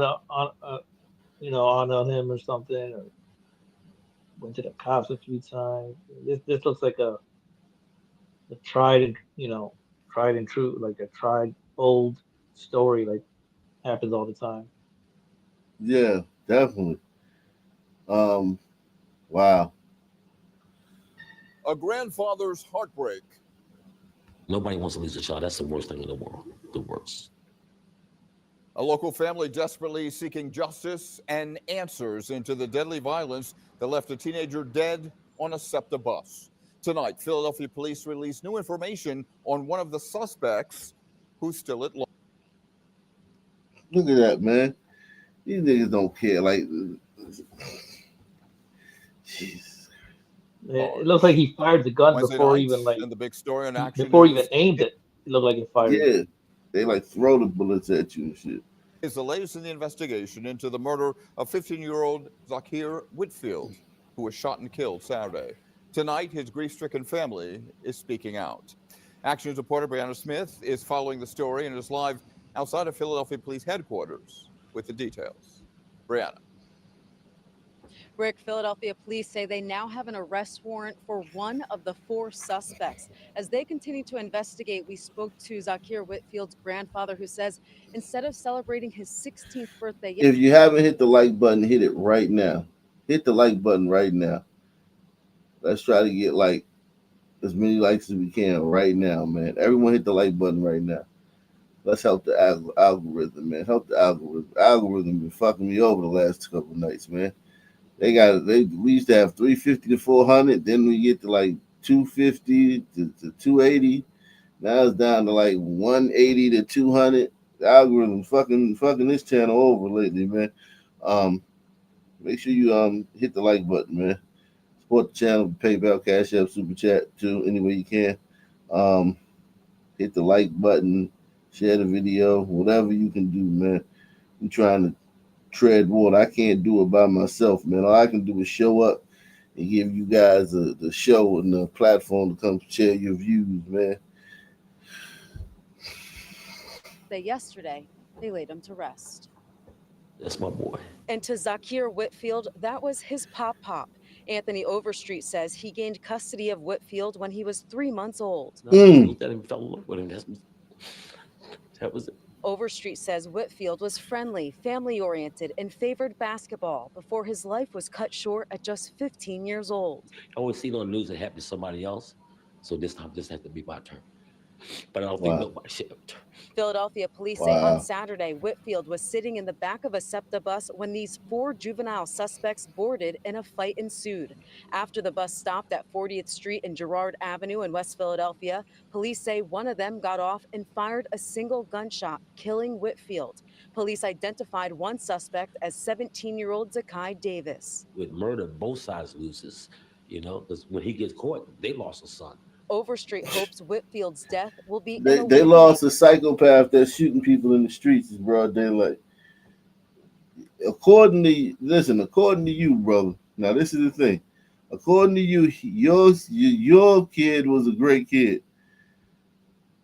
He was respectful and polite. According to the footage, their kid was out here shooting up buses and shit in broad daylight. And you're gonna tell us that both sides also the equal laws on both sides. All right. Hey man, that's what you say, man. Hopes Whitfield's death will be an awakening for others. Something good might come out of this. That some other kid can take heed or see what happened to him, know that it can happen to you. Despite the pain, Overstreet says he finds peace in his grandson's reminder. He's telling me that you don't have to worry about me no more. So that's what makes it kind of easier. Because he always used to say that, don't worry about me, I'm all right. I know he's in a better place. And he would want me to keep moving on. That's about it. Yeah, Overstreet says his grandson was truly his inspiration and he'll always carry him in his heart. As for the investigation, police are still searching for those suspects. So if you have any information or has to contact police, there's also a $20,000 reward for information leading to an arrest and conviction. Live outside. Yeah, but he said, now they lost a son, but like, if they're a minor, they probably lost their son for what, 7, 8 years, maybe 15. Maybe if that.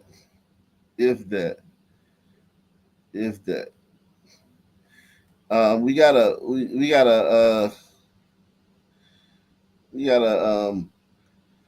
update on the rapper that was killed earlier this week, man.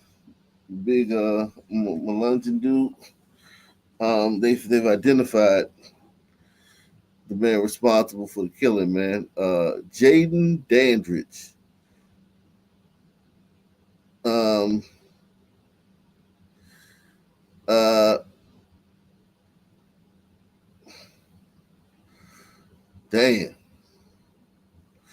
So this is them. This they were caught on surveillance footage after the shooting, switching seats in the car. Damn. Once you catch this dude, you call everybody else. The best bet would be for these niggas that's with him to kill him. Because once he go in, he's telling everything. It's like on a TV show, like on a stage, X marks the spot. Like they parked right in the middle of the camera, so everybody sees them. Cameras, the shooting was caught on camera. I can't show it. I put it in the I put the shooting in the back chat, man. Let's see. I put the shooting in the Was he chat. a well-known rapper? No, I just found out about him when he got killed. The rapper he was with, that he was signed to, his label that was with him, also got shot. He's well known, but the rapper who was killed, he it's the first time I ever heard of. But I mean, I'm not. Damn, aren't they all rappers at that point? Like, who isn't a rapper? Like, what makes this guy stand out versus all the other hundreds of people that die every week that have a SoundCloud, rap, whatever the shit is? Oh man.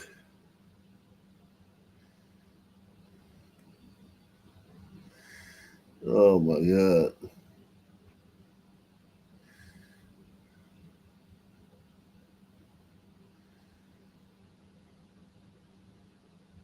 Now everybody's gonna have him on their mural and they're next to Nipsey Hussle and shit.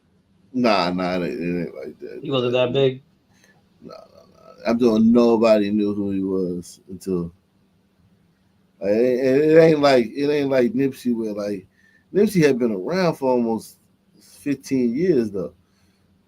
Like doing like his Yeah, music but was popping, but his interviews, like he had a lot of right. interviews. He was on the Breakfast Club a bunch of times. Like he was on Vlad. It wasn't like this dude never been on none of them Right. platforms and shit. But I mean, maybe it's just me because I like stopped listening to rap a long time ago. But Nipsey got big because of his death, right?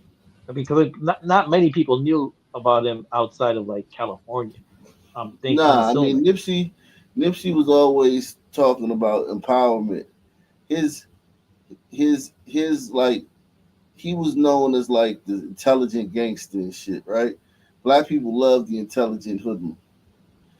He was the Right. epitome of the television. He's like, except his music didn't pop, right? His music didn't pop, but now we know that he was being extorted by Big U. And Big U was under Big U's label for 10 years. And we know that Big U's label was a front. Remember the guy Big U, the one who last week got indicted for. Yeah, I missed that. I'm not really sure. Yeah. I mean, Anyway, I this got a guy. glimpse of it, but yeah, I'm Yeah. not really sure Anyway, what he the was story is. indicted last week for extorting extorting rappers when they come to the town and whatnot when they come to LA, and he was indicted on Is he like some big gang leader? he big gang member, man. Oh, okay. Damn.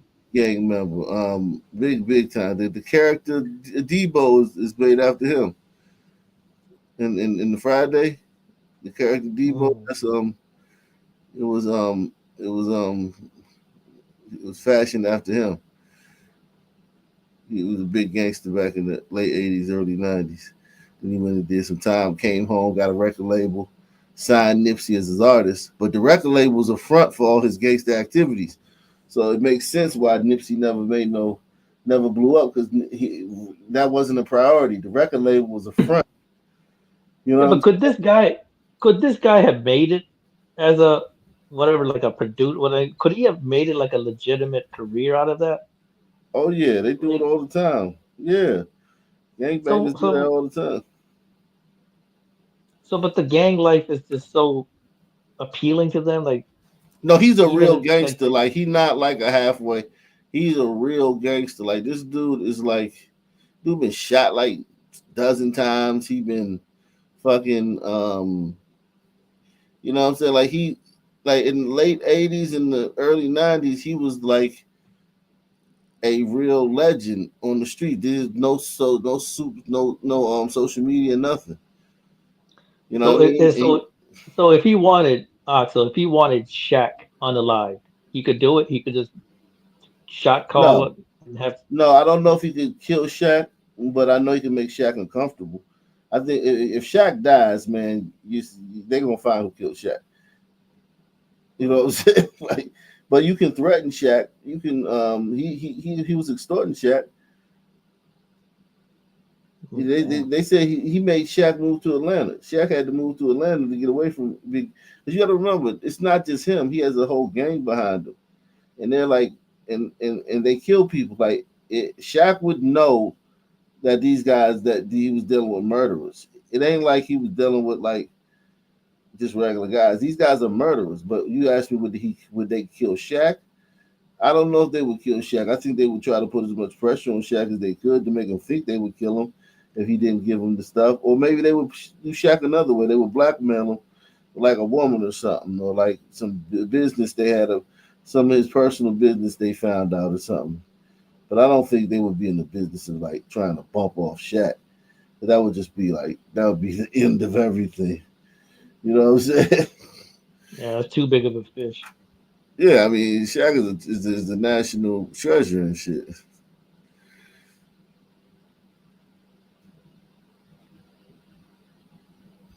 Yeah.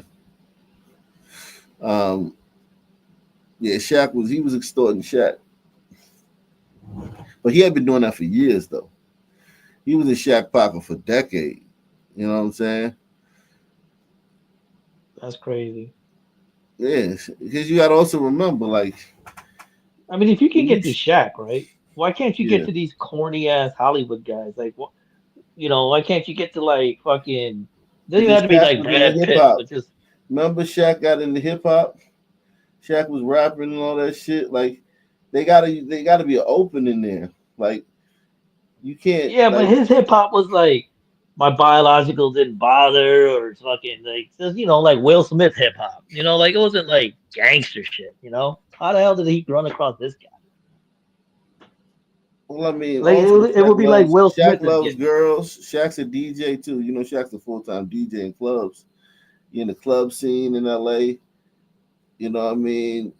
Like it's a lot of ways for them to get you, like, especially if you black. Now, if Brad Pitt's going straight to the police.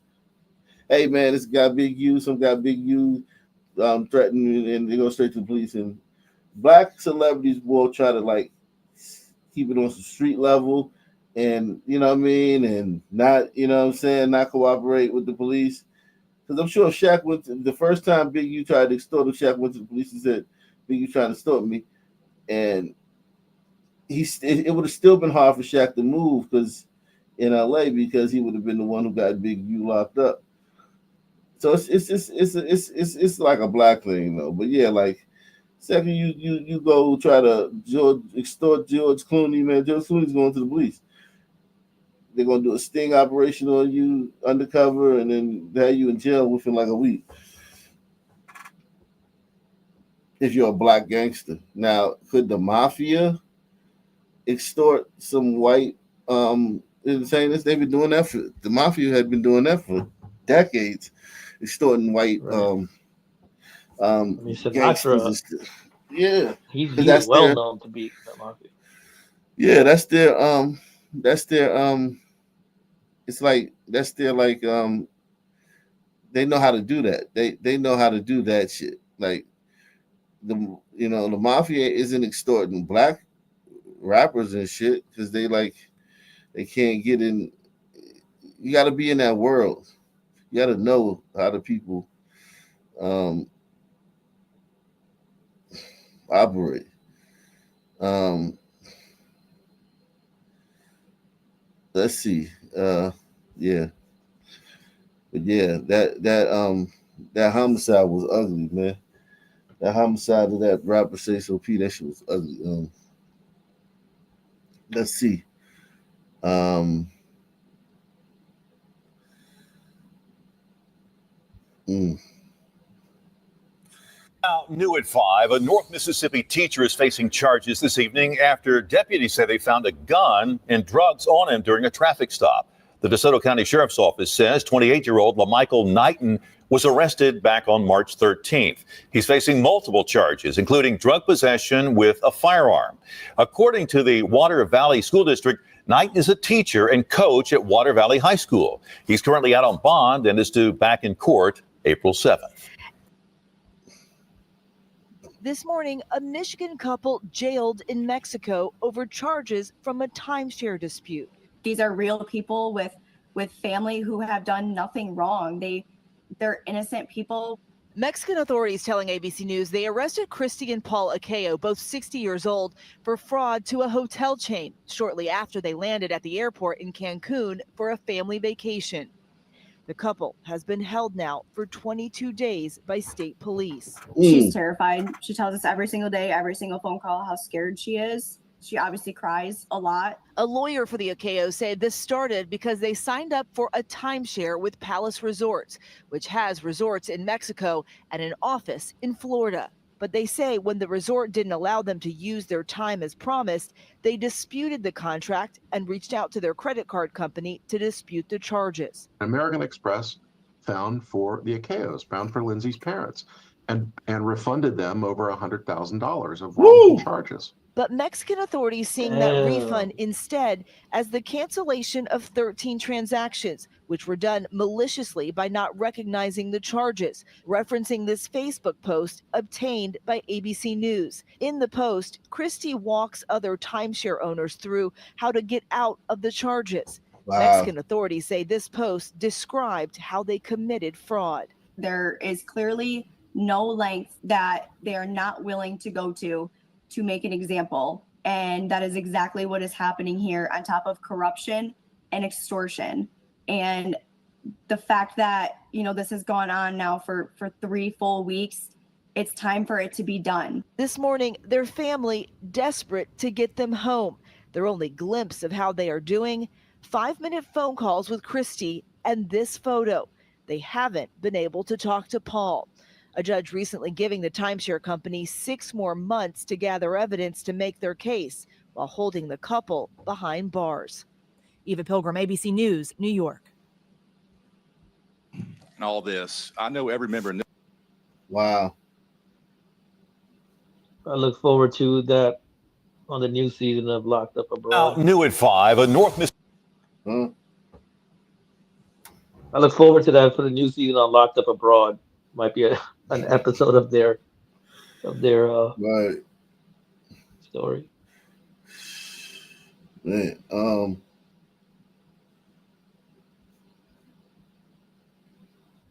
Developing tonight be a at thing. 6, a high school student arrested after allegedly bringing a ghost gun to school. Northeast High School placed on lockdown this morning. The student just identified by Philadelphia police as 18-year-old Tawheed Mile. Police say that gun was loaded with 7 live rounds. Thanks for joining us for the news at 6. I'm Sheba Russell. I'm Jason Martinez. Police say the gun was found in that student's backpack. Our Jennifer Lee speaking with some anxious parents and students tonight. Mixed emotions from students and parents today. On one hand, very scared to learn that a student brought a gun to school. But on the other hand, they're also very relieved to know that the X-ray machines did their job detecting that gun. I follow my instincts every time. Nicole Banks says her instincts told her to pick up her son early from Northeast High School today after getting this notification from the principal saying a weapon was discovered in a student's bag. You don't know what's going to happen. So, safety, is the key. It's the key for me. So how do I keep my son safe is I do what I have to do. Philadelphia police say a firearm was recovered from a student's backpack.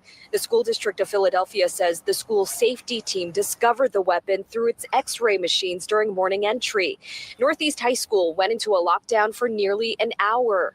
Just close the door and stay quietly and so nervous about the situation. Everybody was scared when they heard the lockdown, and it was crazy. Philadelphia police did a sweep of the high school before the lockdown order was lifted at 9 a.m. The school day resumed as normal, and students left in droves during dismissal with security standing watch. Parents do whatever they can to send the kids to school so they can make a difference in life, and this is what they do. Sad. It could have been worse. You know what I'm saying? It could have been a lot worse. And that 18-year-old student who brought the gun to school is in custody, and Philadelphia police say they're investigating. At Northeast High School, Jennifer Lee, Fox 29 News. The jury is now deliberating the fate of 3 retired Philadelphia detectives who are accused of perjury. They are accused of lying under oath during the retrial of Anthony Wright in 2016. Wright spent 25 years in prison for a rape and murder case. He was later acquitted in his retrial. Investigative reporter Claudia Vargas has been covering the trial and joins us from the Criminal Justice Center in Center City. Claudia, what's happened so far today? Yeah, well, after listening to 6 days of testimony, the jury started the official process of determining the fate of 3 retired Philadelphia police detectives. And within the first hour, they already had questions about the case. The perjury trial of retired detectives Marty Devlin, Manuel Santiago, and Frank Jatremski is now in the hands of a jury. The charges stem from the 2016 retrial of Anthony Wright, whose murder conviction was overturned after DNA evidence pointed to another suspect. He was acquitted in the retrial. The detectives were accused of making false statements in the retrial and in 2017 when they were deposed following a civil rights lawsuit Wright filed against them and the city of Philadelphia. The reasons for perjury and false swearing differ for each detective. Devlin was accused of making false statements in connection with Wright's interrogation and statement to police in 1991. Santiago is accused of the same and of false statements regarding his prior knowledge of DNA testing. The allegations against Jatremski are also about prior knowledge of DNA testing. Additionally, he is charged with making false statements about the search he did on Anthony Wright's bedroom in 1991, where he said he found the killer's clothing. All three detectives deny the charges. None took the stand during the trial. The jury today had questions that focused in on Santiago and Jatremski's 2016 and 2017 testimonies regarding their knowledge of DNA testing during the 2016 retrial. Anthony Wright, who is at the center of the case, took the stand last week. He was in court today when the jury was charged. Time will tell. I'm going to wait on the verdict. Yeah, it seemed like this was almost a third trial for you, given all the testimony. For sure. Again, no further comment at this time. We wait on the verdict.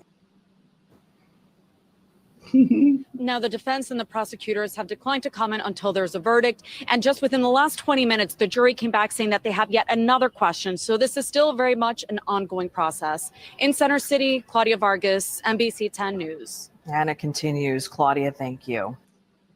The Tennessee House of Representatives. It is a pathetic. You the only one that wears hair like that. Nobody else wears their hair like that. Him and Colin Kaepernick. Yeah, he went to like a you know those Halloween stores that pop up during Halloween, like the costume stores. He went over there and got a 1960s costume of a civil rights leader. Like, yeah, you don't have to do all that. Like nobody, you can wear fucking any hairstyle and be a fucking pro-black. He's doing too much. And what is that over his coat? Is that something like African cloth? It's kente cloth. Oh, okay. It's like another black thing. Man, he couldn't point Uganda on a map. Nope. He couldn't. Does he have a white fiance? I wouldn't be surprised, man. Yeah, because he was talking about like his fiance. I was wondering if she's white. Most likely.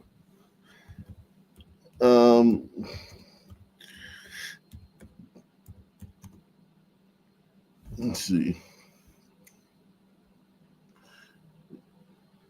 Oh no, she a soul sister, man.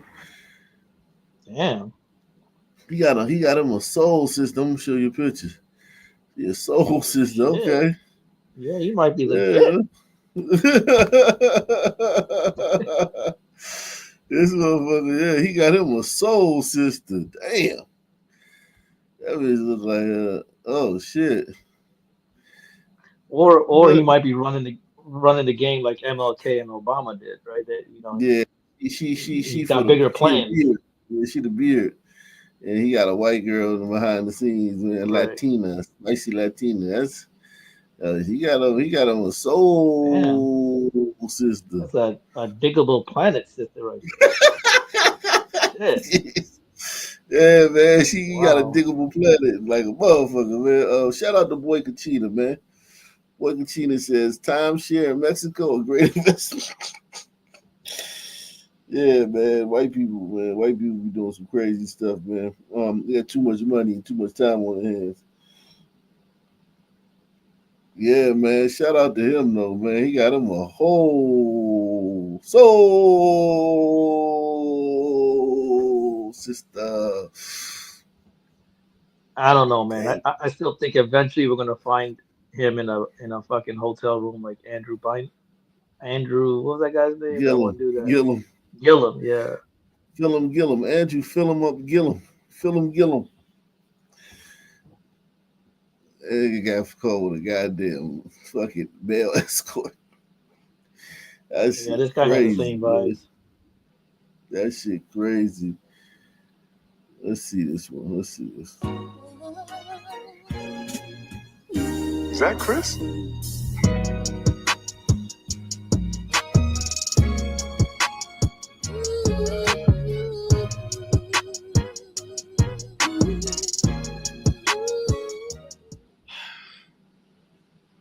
like I've been saying, bro, and I'm gonna repeat again.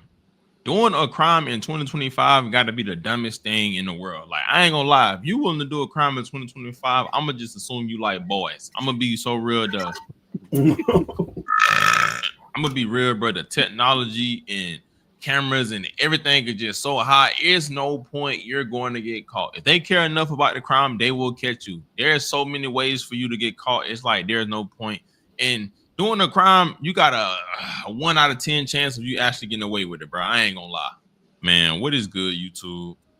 Y'all already know who it is, bro. Look at Jay here, y'all. Back with another video. And today, y'all, we got a crazy and a wild video to talk about. And it seems like we got another update on the whole Sauce Walker and Say So P situation. And it seems like one of the victims have, and it seems like one of the suspects have been identified. Yes, as y'all see right there, Jaden Danrich has been wanted after being caught on video. And the actual video I'm going to show y'all with him getting out, it's just crazy. And this show that, bro, these dudes are crash dummies. And hey, bro, you are cooked. We're going to talk about it.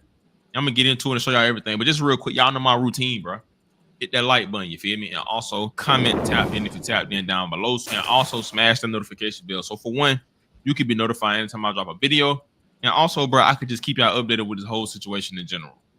Now, as I said, we got another update on the whole Say So P situation. Now, if y'all don't know, 3 days ago, 2 days ago, however many days ago, Say So P, which is Sauce Walker artist, was gunned down downtown Memphis outside the. Now, if y'all don't know, him and Sauce Walker were outside their hotel, right by the building. Some guys hopped out of a white Charger and went doing their thing. Sauce Walker was hit twice in the leg. Say So people hit up in the upper body and was pronounced deceased on the scene. Now, since then, people said that allegedly he ran off with some money. Some people said that he wasn't even a target. Some people said Sauce Walker was a target. Some people saying it's an insurance policy. Just running their mouth, bro. Just talking because they got mouths. You know what I'm saying? The worst thing God could have gave us is free will. No, in all seriousness, though, they were just making up stories on why he lost his life. Now, one thing that came out yesterday was the actual video. And you can see two dudes hop out, do their thing. And, you know, people were surprised. They were saying it's definitely a hit after he was the only one they really was worried about. Like, 2 people came and stood over him or tried to get up over him. Now, today, you know, Memphis Police Department put out this picture. And it says, wanted, as y'all see, Jaden Danrich. A warrant was issued for first-degree M, attempted first-degree M 2 times. And employment of firearm during the commission of a crime of a felony 2 times. And then the video that came out, they got him caught.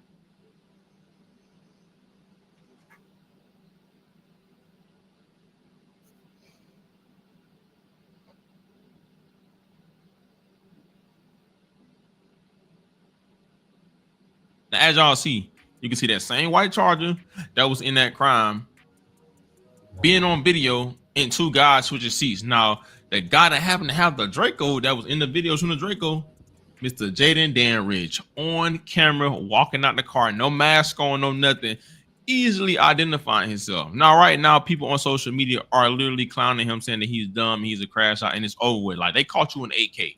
At this point, let it go, bit, bro. Where they was at, I don't know, but this is why I say it's so hard to do a crime in 2025, especially when it takes somebody's life. Cameras are everywhere. Y'all saw with Fulio. Nigga got caught on a Tesla camera. Like, Fulio M was like the first M I seen that looked like a movie. Like, I couldn't believe what I was watching. Now, I ain't gonna lie to you, bit, bro. Your best bet, I'm gonna tell you the truth, just run, bro. You feel me? Like, I ain't gonna lie, bro. So you already caught, you already down bad. Just run. While you at it, just gonna run, just run until they catch you. Make them do their job. But I will say though, you know, to the other guy that he was switching cars with, be ready. Don't get ready. Be ready, or at least be afraid, because 9 times out of 10, he's gonna tell on you, bro. Why? Because they caught him in 4K, and that's what dude. Black community is shit. Game Splitter, y'all subscribe, like, share the video. Memphis PD, they didn't issue out a warrant and put up a reward for the suspect who took the life of Say So P and gunned down Sauce Walker downtown Memphis. They didn't put up a 6K bag on Jaden head. Memphis PD put a couple of G's over your head, and I done made the call because I need the little bread. You know the niggas in Memphis need that little bread. Memphis PD put a couple of G's over your head, and I done made the call because I need the little bread. Yeah, that's a down payment for a car. Yeah, I can go buy me a pound of Zy and about an ounce or 2 of that. Yay. Yeah, especially if it's stepped on. Yeah, I don't shoot Marshall band my shit. I need it for the low. Yeah, you need to get 2 ounces for 900, 800 a piece. You just step on it about 10 times. Yeah, about 4 or 5 times, just step on it. Yeah, junkies still gonna buy it. They scared of me. I put fear in them J's down there where I'm from, man. Yeah. I put 3 of them J's down there in South Memphis, North Memphis. Yeah, they're gonna buy it from me anyway. They ain't got no trust, man. You can step on them shit. Yeah, let me get a pound of that Zai and 2 of them. Yeah, you understand? So you know you're gonna make that call, or a female and know your whereabouts. But like I be telling y'all, man, hey, it could be before the hit or after the hit. You got to have that mask on all day long. If you knowing that you a stepper, if y'all knew Sauce Walker was in Memphis and Say So P was in Memphis, he popping it. Y'all got smoke with him. So y'all knew what y'all was gonna do the day before. Y'all knew what y'all, so ain't no need to be going to convenience stores and you ain't got your mask on. They got Jaden Face all at the convenience stores coming out, buying Black and Miles and Backwoods. Went to the store because you need a lighter. You can't find no lighter. Ain't got no matches or nothing. Goddamn, we ain't got no lighter. Yeah, you gotta stop by the store because you need some cigarettes. Yeah, you ain't stopping by the store because you need no rubbers to hit by Quisha. You gonna let her burn you every time. You ain't stopping for the store over there. You stopping because you need some cigarettes, a black, some cigars, a lighter, and it's gonna get you 25 years, 30 years or L. Then they got them at a parking lot in that wide body Scat Pack, 392 with the red interior. Yeah, you'll think he's Sue Woo. You'll think he's Sue Woo. Yeah, with the red guts, all white. But we're clean now. 392. Yeah, they got him hopping out, red book bag, Draco on the other hand. Yeah, with murder all over his face. The other dude, he was a little smarter though. He had the mask on, you don't know his face. Joe face all over the news. I keep telling y'all, after these drills, y'all gotta go straight to the woods. You gotta go to the woods, gotta have extra change of clothes. Y'all had a whole day to plan. They've been showing, they even showed before they came to Memphis. They was coming to Memphis. Y'all had about 2 days to plan. And y'all still did this shit wrong.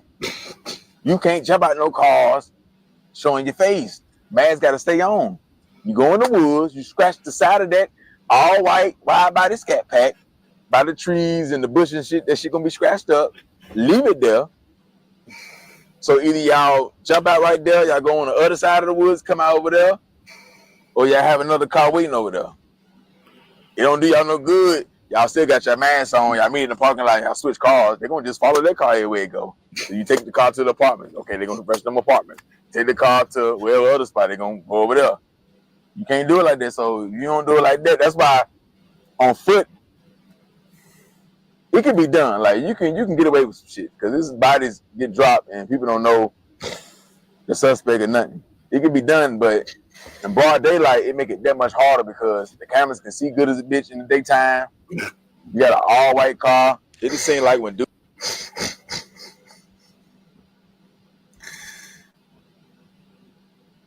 I think I understood about 10% of that.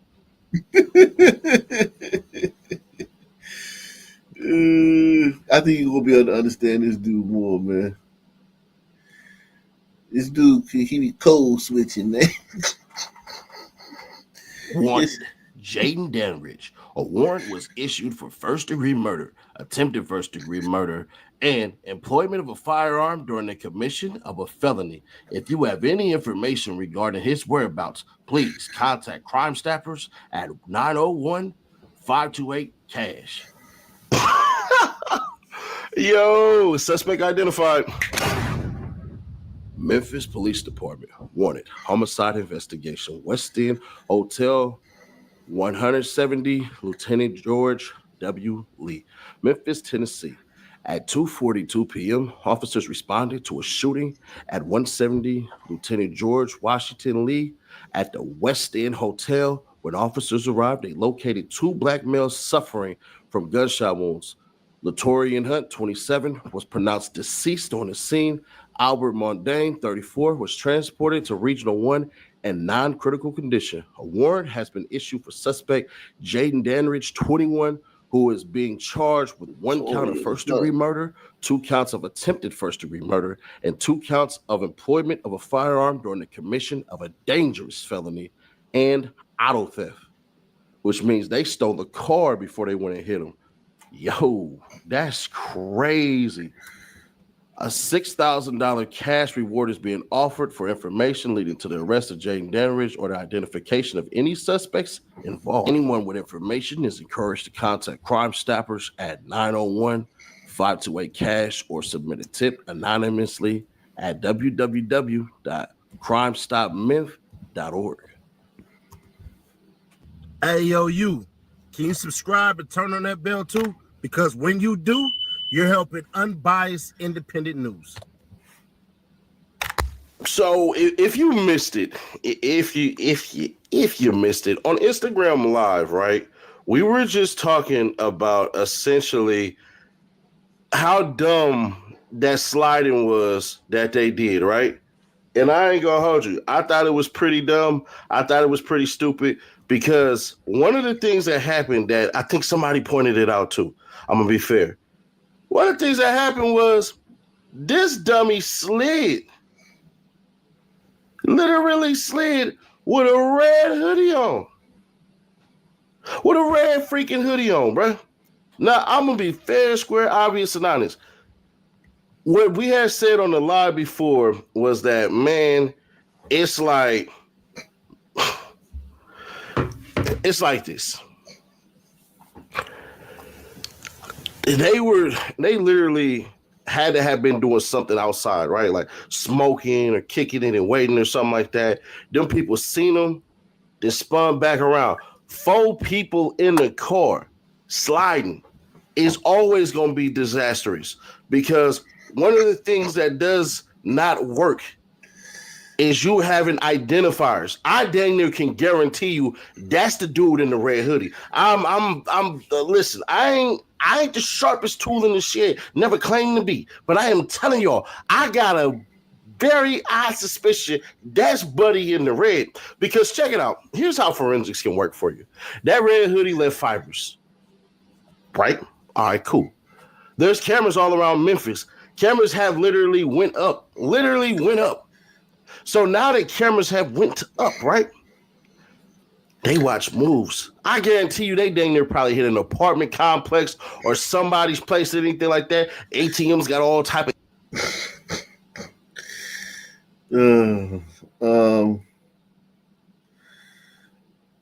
Oh, this is a real drug bust. I don't think this got nothing to do with no rappers, man. First, as we come on air, the search is on for the man behind a massive fentanyl operation. You're watching 10 Tampa Bay. I'm Frank Wiley. And I'm Courtney Robinson. In Manatee Yes. County, deputies say they seized enough fentanyl to wipe out everyone living in Tampa Bay, from Sarasota to Citrus County.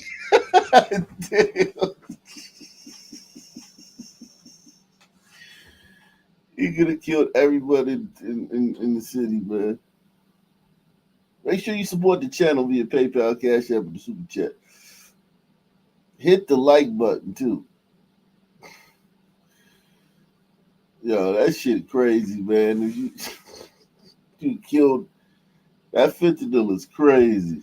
County and then some. Adoria Chumba breaks down the operation. This building right here is where law enforcement say they carried out their operation and made that discovery of that record amount of fentanyl. And as you can see, it is right next to a children's playground. As you can see, you've got fentanyl in boxes and bags sprawled out throughout the entire home. Working with tips from the community, detectives started surveilling these known drug dealing suspects at this home on the Hold on. Yo, what the fuck? Is that his real hairline? Yeah, that's his hairline. God damn.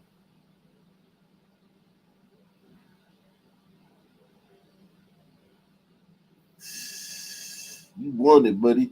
You better shave your dreads. I know it took a long time to grow them shits. You better shave them shits, boy. You'll come out here with a Caesar.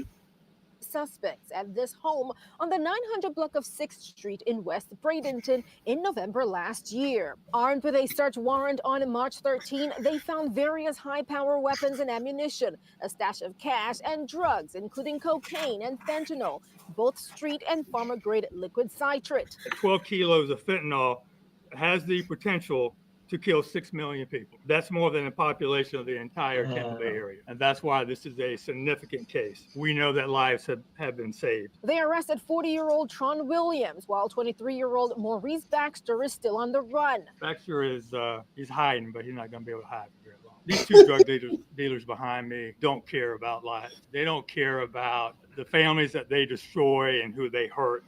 All they care about is making money. The sheriff says since the height of the opioid epidemic in 2017, they've made progress, decreasing the supply of drugs and reducing overdoses. But shutting off demand completely is another aspect of the challenge. We try to educate as much as we can, and we try to help those that are addicted. But we need more rehab facilities. We need more places to be able to take these people that are addicted, because there's just not enough in our area to help. In Manatee County, Aduria Chumba, 10 Tampa Bay. By the way, detectives say that.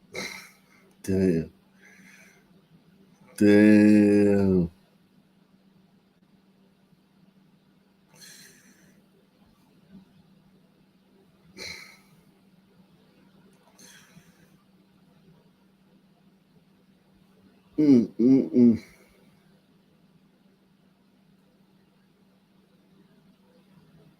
Yeah, you know how you sometimes do the gun memorial, and like no matter where we go, it's always disproportionately sons. Right. I found one.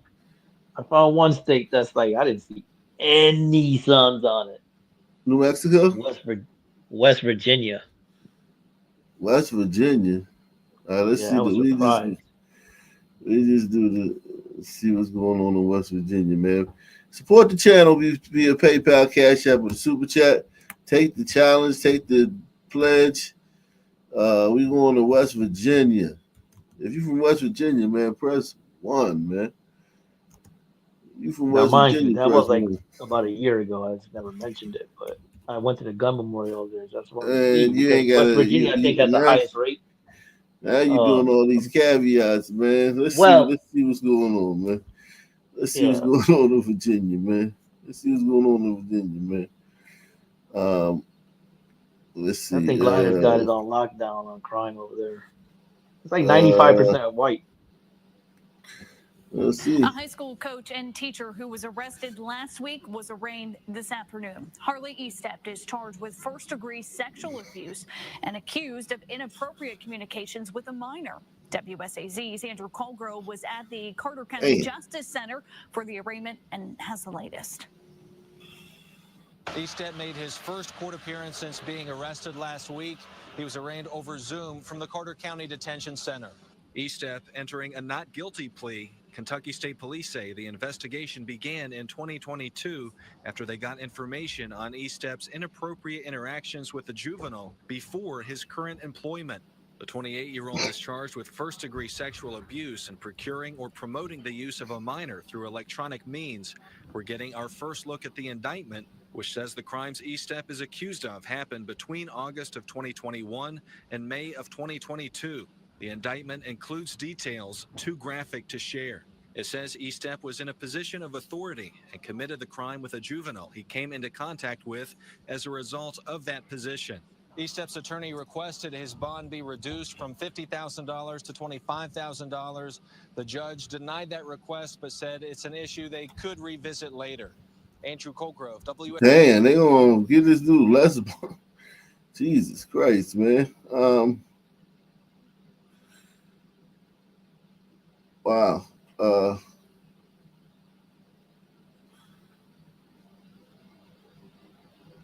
I'm batting 1,000 so far.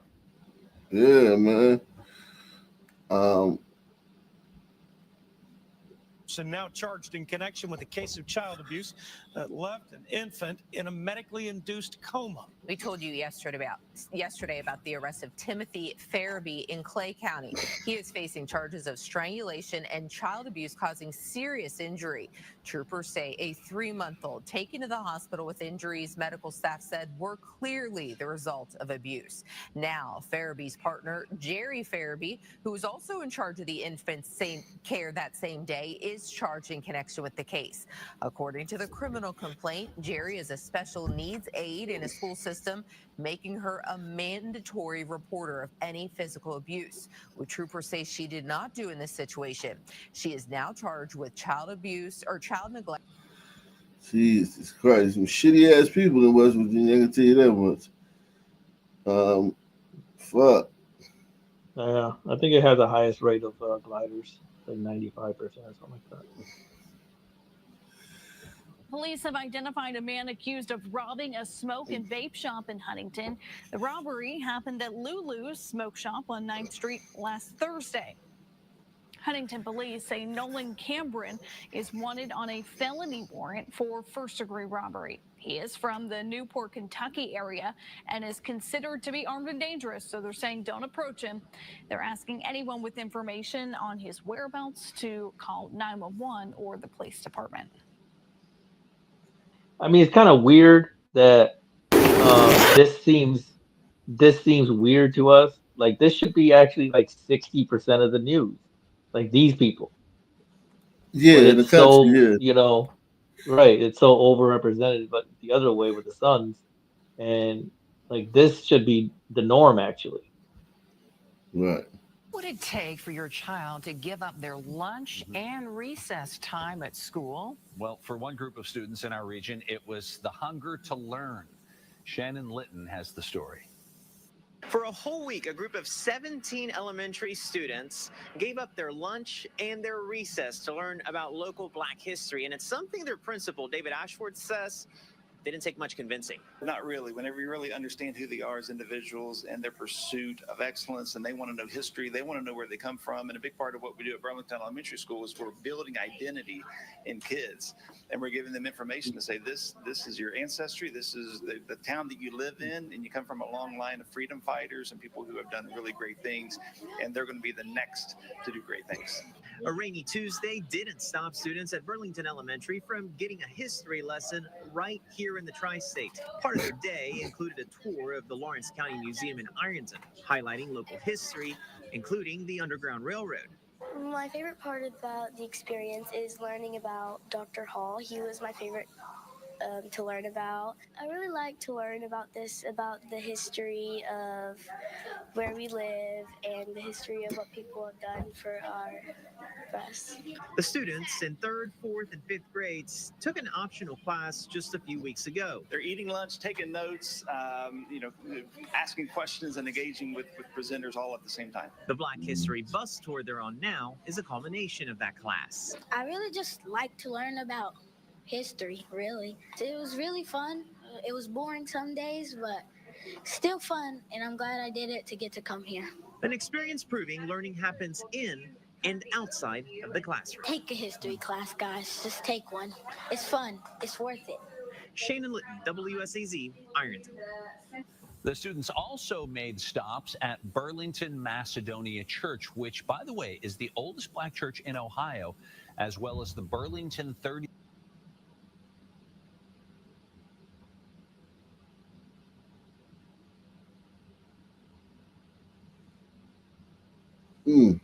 West Virginia.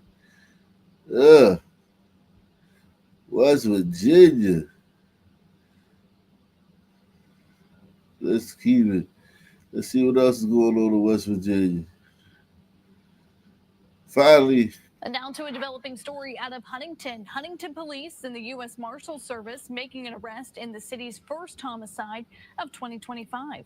City officials say Amar Richardson was arrested and charged with first-degree murder. The first murder, man, of the year, man. Huntington, man. Struck out right there. Yeah, man. He fucked my perfect record up. Damn. Fucking piece of shit, man. You know, fucking fucked it all up. And was arrested and charged with first-degree murder. The victim in the shooting was identified as Ramel Lundy. The arrest made a connection with the shooting that happened last. Son on son, and it may be connected to another shooting. Hold on. Arrest made in connection with the shooting that happened last Thursday in the 500 block of 7th Avenue. Hey. Son on son crime. They were probably the only two sons within like a fucking 300-mile radius. That's strange. Damn. What you looking at? Probably saw each other from across the street. Jeez. Wow. harsh winter. And during that time, we told you about delayed trash pickups. And it left a lot of customers very frustrated, especially those waste management customers. Complaint after complaint coming in. Neighbors in Kanawha and Putnam County reporting that their trash just wasn't getting picked up for weeks, even after the roads have been cleared. WSAZ's Luke Hamilton reports the West Virginia Public Service Commission has now opened an investigation on the company, looking to address problems with services. Everybody hit the like button, man. Hit the like button right now if you haven't hit the like button. This is interesting though. Like when in a black town, when the trash isn't picked up, it's like, it's always the specter of like they don't care about us because we black. You know what I mean? This is only happening because it's vulnerable, disenfranchised people. This is a white town where they're not picking up the trash. Let's see what the reason is. Waste management customers in Kanawha County reported missed trash pickups during the winter months, grabbing the attention of Delegate Andy Shamblin. I had a multitude of constituents reach out to me stating that their garbage had not been picked up for not only just once, but in some cases for weeks. Shamblin says he first heard of the issues about a month ago, so he went to the Public Service Commission. The Public Service Commission of West Virginia opened an investigation on Monday, giving the company 20 days to answer. I think the old saying is true: what gets monitored gets done, what gets monitored gets improved. The PSC says they tried working with Waste Management to offer alternative pickup spots when roads were slick, but after receiving more complaints from customers, Shamblin says other concerns came to light. Lack of communication in terms of pickup changes, pickup schedules, and partial incomplete pickups have also been an issue. The PSC says staff will file 2 reports on the investigation. The commission has asked Waste Management to provide information on the cross lanes and hurricane areas first, including the number of calls taken, policy on missed pickups, notifying customers, and how unsafe road conditions are determined. Shamblin says the investigation is important for customers in his district because they're stuck without options. This is a regulated monopoly. It isn't as if someone who's living across lanes can just go and contract with someone else to pick up their garbage. Like, this is their only service. Shamblin also asked the PSC to consider ordering Waste Management to provide credits for missed pickups. And Waste Management has until April 8th to provide information. Luke Hamilton, WSAZ, Kanawha County. Yeah, if this was a Sun City, it would be like a city council meeting with the reporters there, but bunch of old Sun ladies screaming at a all white city council, but it is being paraded on the news.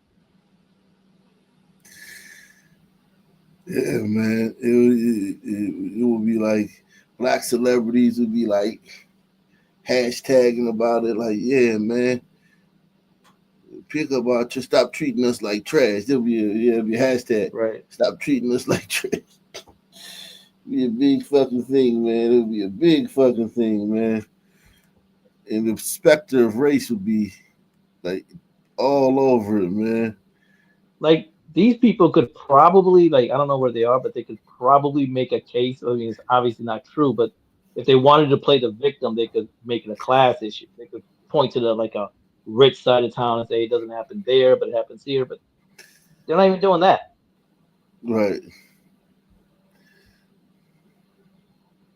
Start with breaking news. One person taken to the hospital after a shooting in Huntington. It was reported after 7 o'clock this evening. That's the same shit. That's the same shit. Yeah, man. Not much going on down here, man, in West Virginia. Oh yeah. Oh no, that guy already got caught.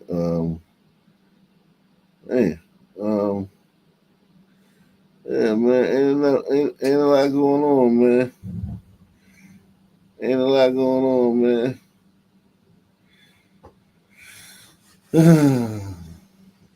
Okay, you got this guy right here.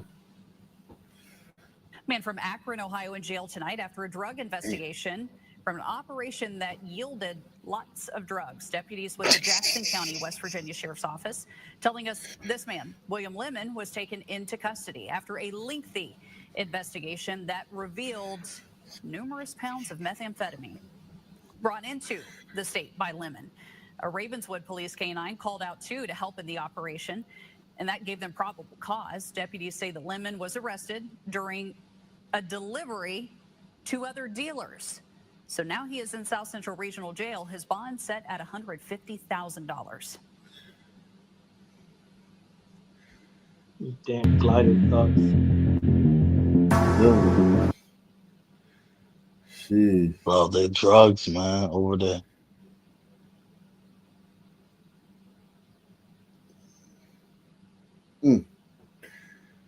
Yes, yeah, that's Virginia, man.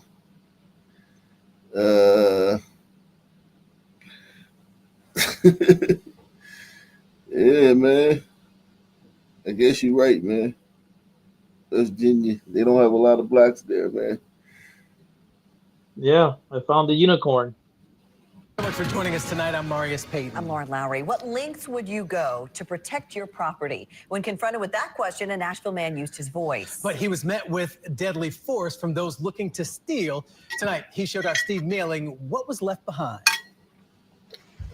We've seen this situation before, but rarely have these incidents turned violent. It's like there was like itching to find somebody to shoot, you know, any reason to shoot. Michael Pinson just moved back to Nashville from Atlanta and works hard during the day to provide a good life for his two daughters. Saturday night, he was relaxing in his room upstairs when he heard noises outside. He saw 4 people trying to get inside his and his mother's cars, so he confronted them from the window. What y'all doing?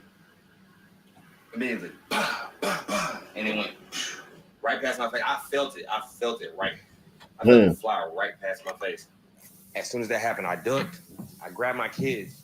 I kind of like swung them off the bed, and then I like shielded them with my body until the gunshots stopped. I wasn't thinking about retaliating in that moment. I wasn't thinking about getting back at them in that moment. I was thinking about, are me and my kids okay?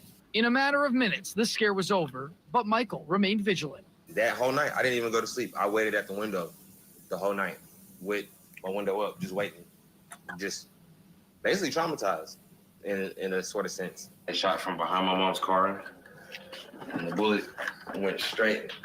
It hit the roof right here. Michael found a bullet casing not long after outside his home, a sobering reminder of how close he came to being hurt, and a reminder that you don't know what others have on them.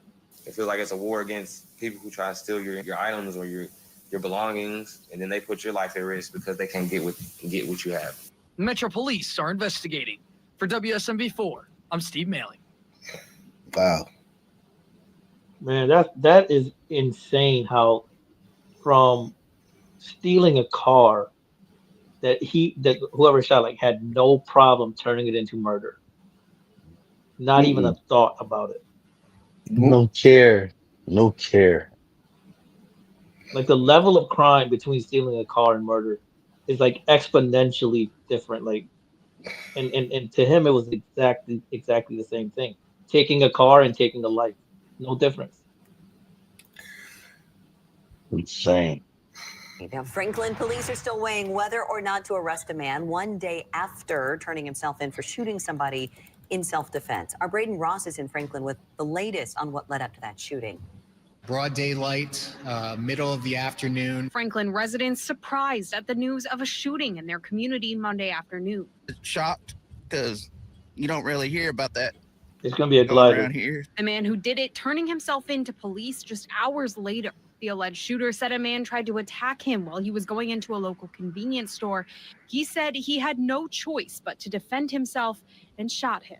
We do know that this was an isolated incident. We're looking into the relationship between these two individuals. Police say the victim made it all the way here, more than a quarter mile away. This is where they found him with a gunshot wound to the leg. He was speaking when our officers arrived. Medics took the 44-year-old man to the hospital. He is expected to be okay. It shocked me once I heard about it because I had just talked to him. And by the time I got home, I heard he got shot. The victim's cousin telling me he hangs out near that convenience store all the time. He's quiet and he's not normal, to be honest with you. He'll say things out the way and then let you know that something's not right. Police say they are still investigating the shooting here. As of now, they have not made any arrests in Franklin. Braden. So who got shot? The guy that was attempting to rob somebody, or the innocent guy? Yeah, that shit all over the place now. Franklin residents surprised at It's the news between of two a shooting people. in their community Monday afternoon. Shocked because you don't really hear about that going around here. The man who did it turning himself in to police just hours later. The alleged shooter said a man tried to attack him while he was going into a local convenience store. He said he had no choice but to defend himself. Okay. The man tried to attack him while he was going into a local convenience store.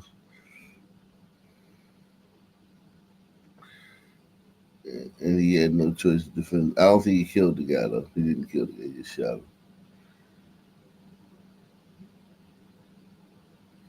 Uh-oh. Neighbors in East Nashville are noticing a disturbing trend of vandals targeting certain people by defacing their property. And we want to warn you, some of the language you're going to see is offensive. Our Jordan James takes a closer look tonight. Utility boxes across East Nashville have become defaced with disparaging remarks about Nazis, igniting concerns across the community. It's definitely abrasive. It's written in bright red. It's also what Camille Conrad now sees on her daily commute. I would have to say that I agree with the sentiment, but I don't think that it necessarily needs to be broadcast. Over the last week, it's been seen several times on utility boxes and underpasses. It's unknown who's responsible or when they were spray painted. Fuck the Nazis. Jewish Federation of Greater Fuck Nazis. That's what this is. No, God. Responsible or when they were spray painted. But the Jewish Federation of Greater Nashville condemns the vandalism. There are positive ways to address it and negative ways. And I would say going around spray painting FU Nazis isn't really a productive way of handling it. In addition to the foul language, the phrase punch Nazis and death to tyrants is also written. Statements that Metro Police are aware of. They're encouraging people to report it so they can investigate. Residents like Conrad are left disappointed. I understand the idea of wanting to make a statement. However, I do think that it's being made in a way that kind of doing a disservice to the statement that you're making, I feel like. This rhetoric comes months after Nazis and white supremacists appeared in Nashville, engaging in demonstrations, even targeting young children over the summer. Despite that, the Jewish Federation of Greater Nashville encourages another approach. Rather than vandalism or graffiti, that you get involved locally, get involved with groups that are also fighting those authoritarian tactics, and groups that are doing that in a respectful and positive way. Reporting in East Nashville, Jordan.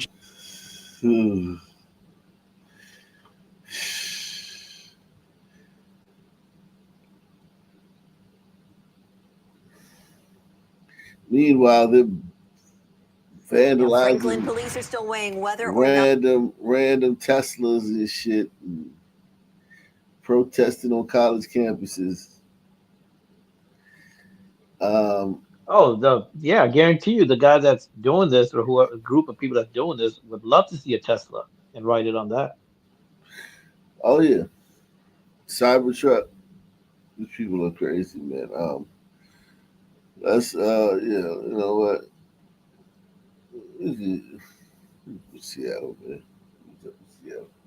On March 12th at approximately 10 p.m., our deputies were responding to a neighbor dispute. A neighbor dispute. Do you feel that that characterizes the situation accurately? No, I don't, because this guy tormented my son. The mother of 41-year-old Joshua Clemens. This could have been prevented. Still in disbelief after her son was found dead in his own driveway. The reporting party told deputies he ran the neighbor over 3 times and returned home to call 911. Deputies say the suspect turned himself in. Turn around for me really quick. Put your hands on your back.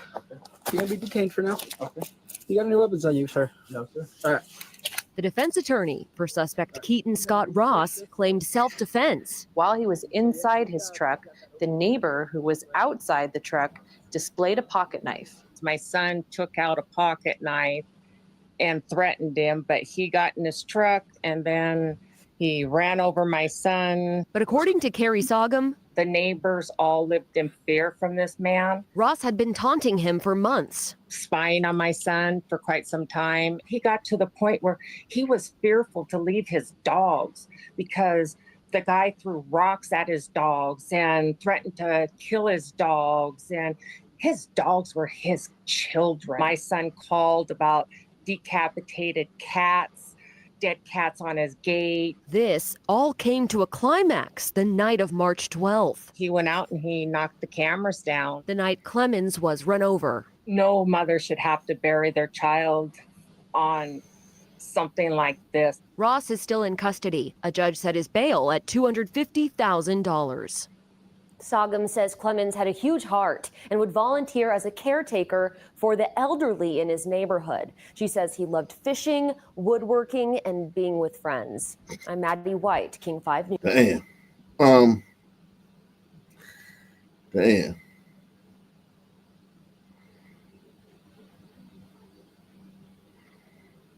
Damn.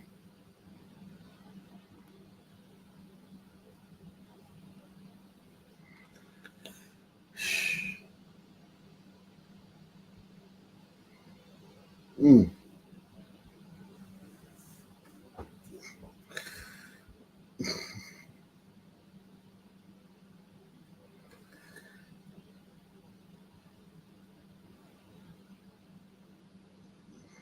Mm.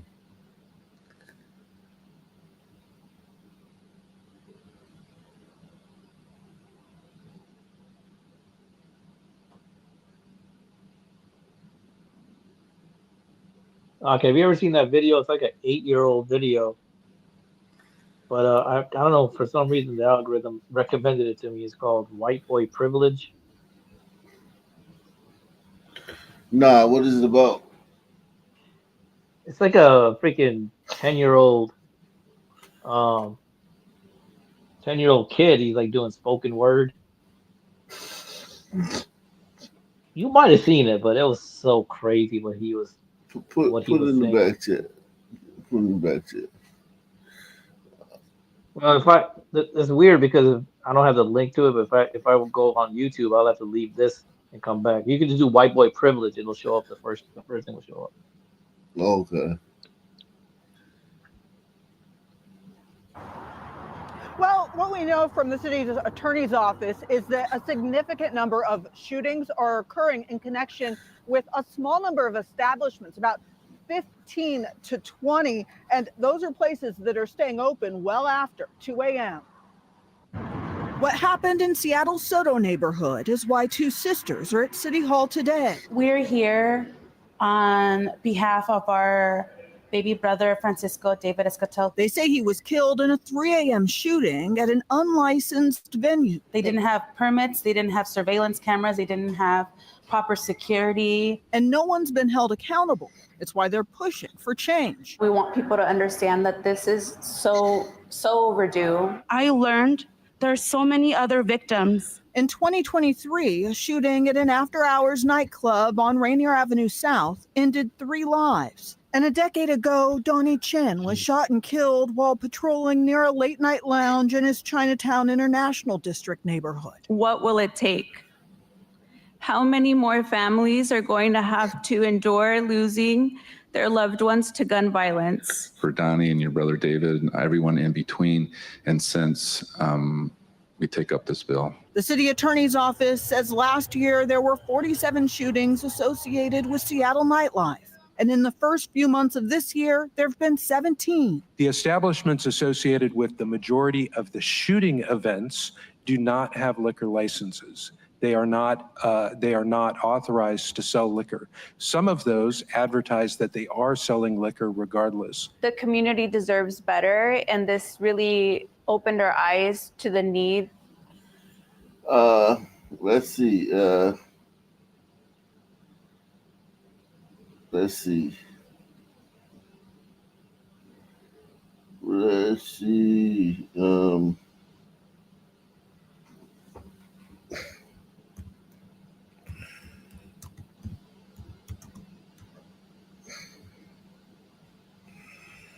This is it. Yeah. This is Yeah, it. yeah, the first one. This feels like a better one.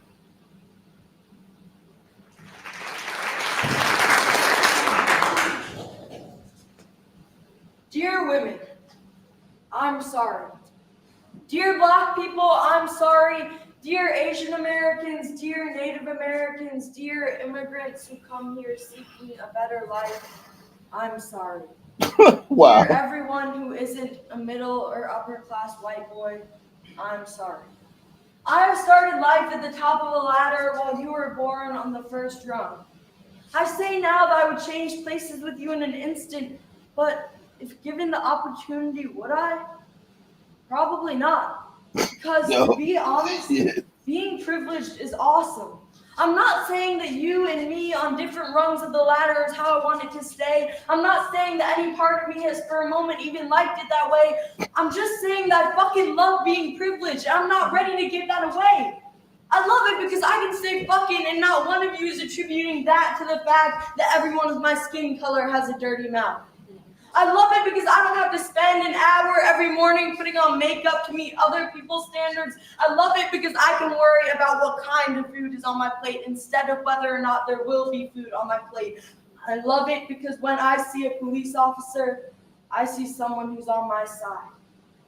To be honest, I'm scared of what it would be like if I wasn't on the top rung, if the tables were turned and I didn't have my white boy privilege safety blanket to protect me.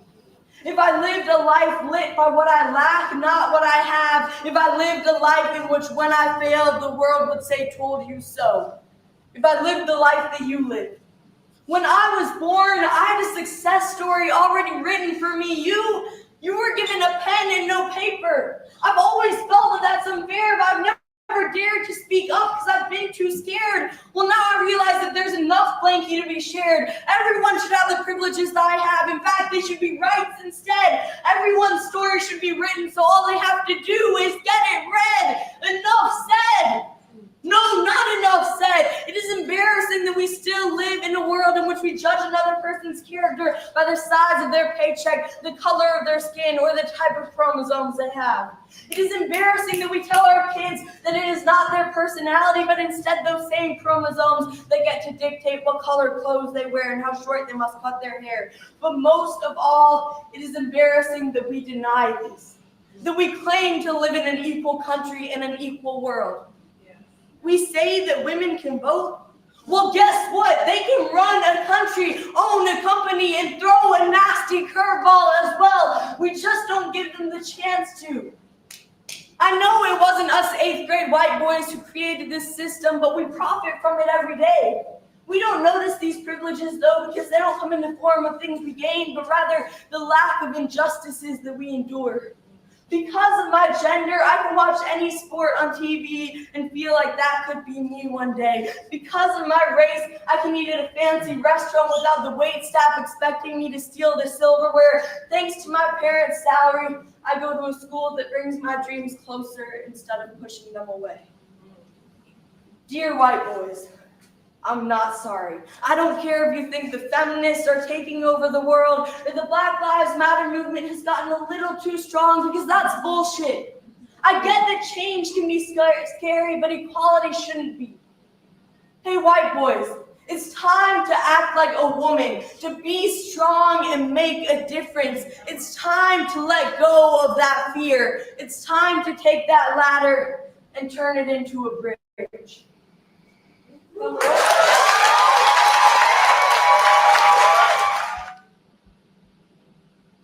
Yeah, I don't know. I just wanted to show you this because every time I watch this, I always get really choked up because it's like I know. finally someone understands what it's like to be brown in America. Finally. I know. That was such a powerful speech, man. Especially by somebody who's had a wealth of life experiences and knows, Right. depth of the words that he's speaking, man. I wonder who wrote that for him. Like his parents, his teachers. I mean, indoctrination is just like. I hope he rebelled big time. He's completely like. I hope he's like a Charlie Kirk now. Or something. Yo, this kid, this is the moment he knew he was fired from his job, he called his manager and put her on full blast. Guys, I'm about to curse out my manager. She's a bitch, so I'm about to cuss her out, bro, on my mama. Hold on real quick. I gotta record this on my iPad. I'm looking a little rough right now, but I don't care.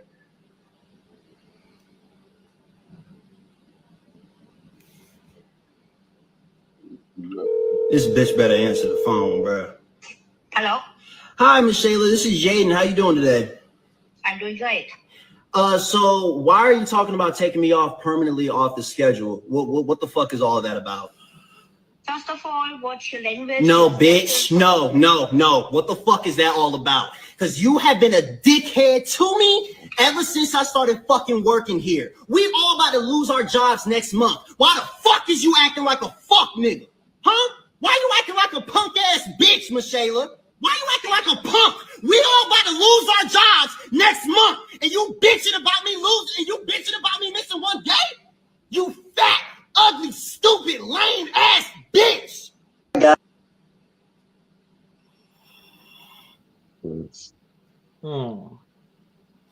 You know what? I think this is faker than the NASA videos.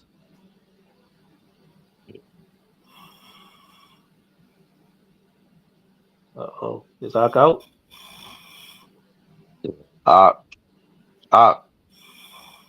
Yep. Take it down, man. Guys, I'm about to curse out my manager. Let's see what else is going on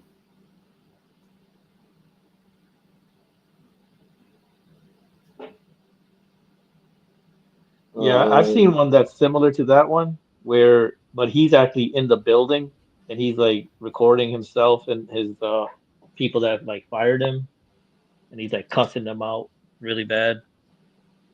I think you played that video before, actually. It was a while ago. They're picking on your girl. You work for the government now? Yes, I do. CC, they just find different ways. Yeah. Do you work for the government now? Yes, I do. What did you do last week? Went to work, filed papers, and that's about it. Like, what did you accomplish, though, specifically? Like, what was important that you did? Nothing. I didn't do nothing. Like, I worked. Like, went to work and did my work. What did you accomplish for the American taxpayer, though? Got my work done. You just said nothing. I worked. What did you do at work? You're not Actually, I'm the taxpayer, right? I'm the taxpayer, so he does work for me. That doesn't mean I have the right to question what he does at work. Yeah. People in the government work for us. No. That's how this country works. Yes. Why do I have a South African that I have to report to? Why do I have to report to a South African? Right? But you just told me you did nothing last week. What did you do at work? What did you accomplish? I accomplished work.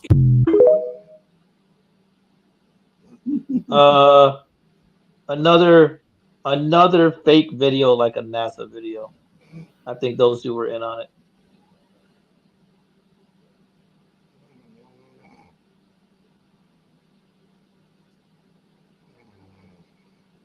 But the girl wasn't. I think they brought her in to do that, but I don't know, it seemed a little rehearsed. Yeah.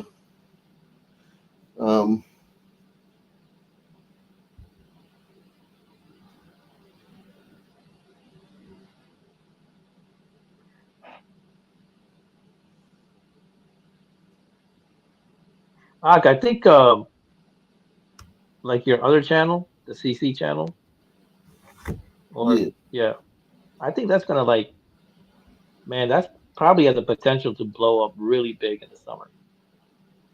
Oh yeah, because I mean the WNBA is gonna be pretty big. CC is gonna be all over the news, and I think you're gonna get a lot of views on your video. They're already fucking with her, man. So, but I have no empathy for her after she did what she did. No empathy. If she bit the knee. Yep. I'm still mad at that shit. I was bad. I forgave her for that, man. She's 22 years. No.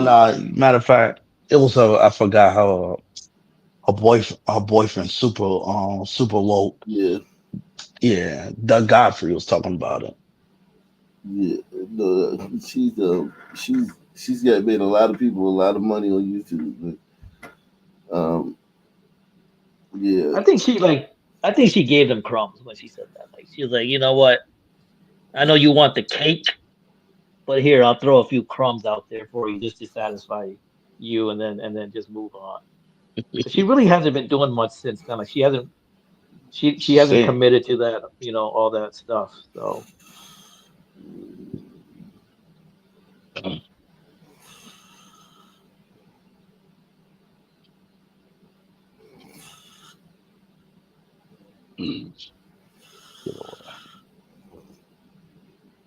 is he out again? He dozing. He He's dozing. out, He man. dozing off. He's leaning back too hard, man. Ah. A recliner or something.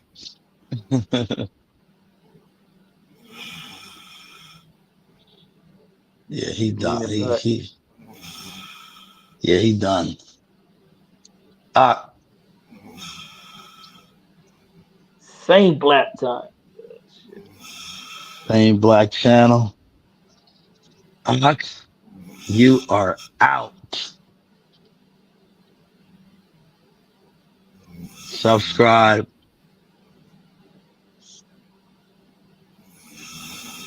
Yo, peace out, man.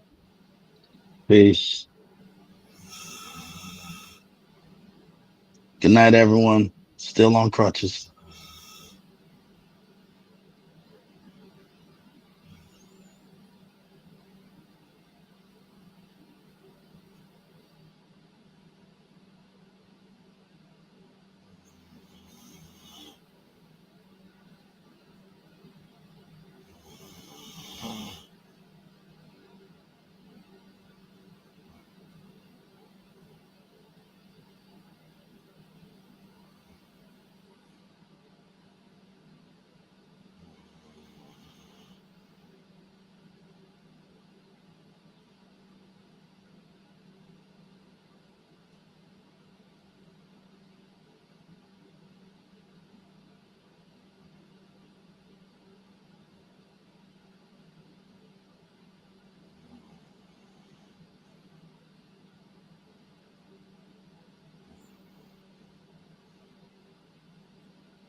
Oh man.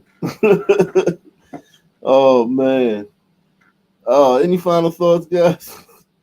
Oh man. Same black time, same black channel. I'm out of here. Subscribe.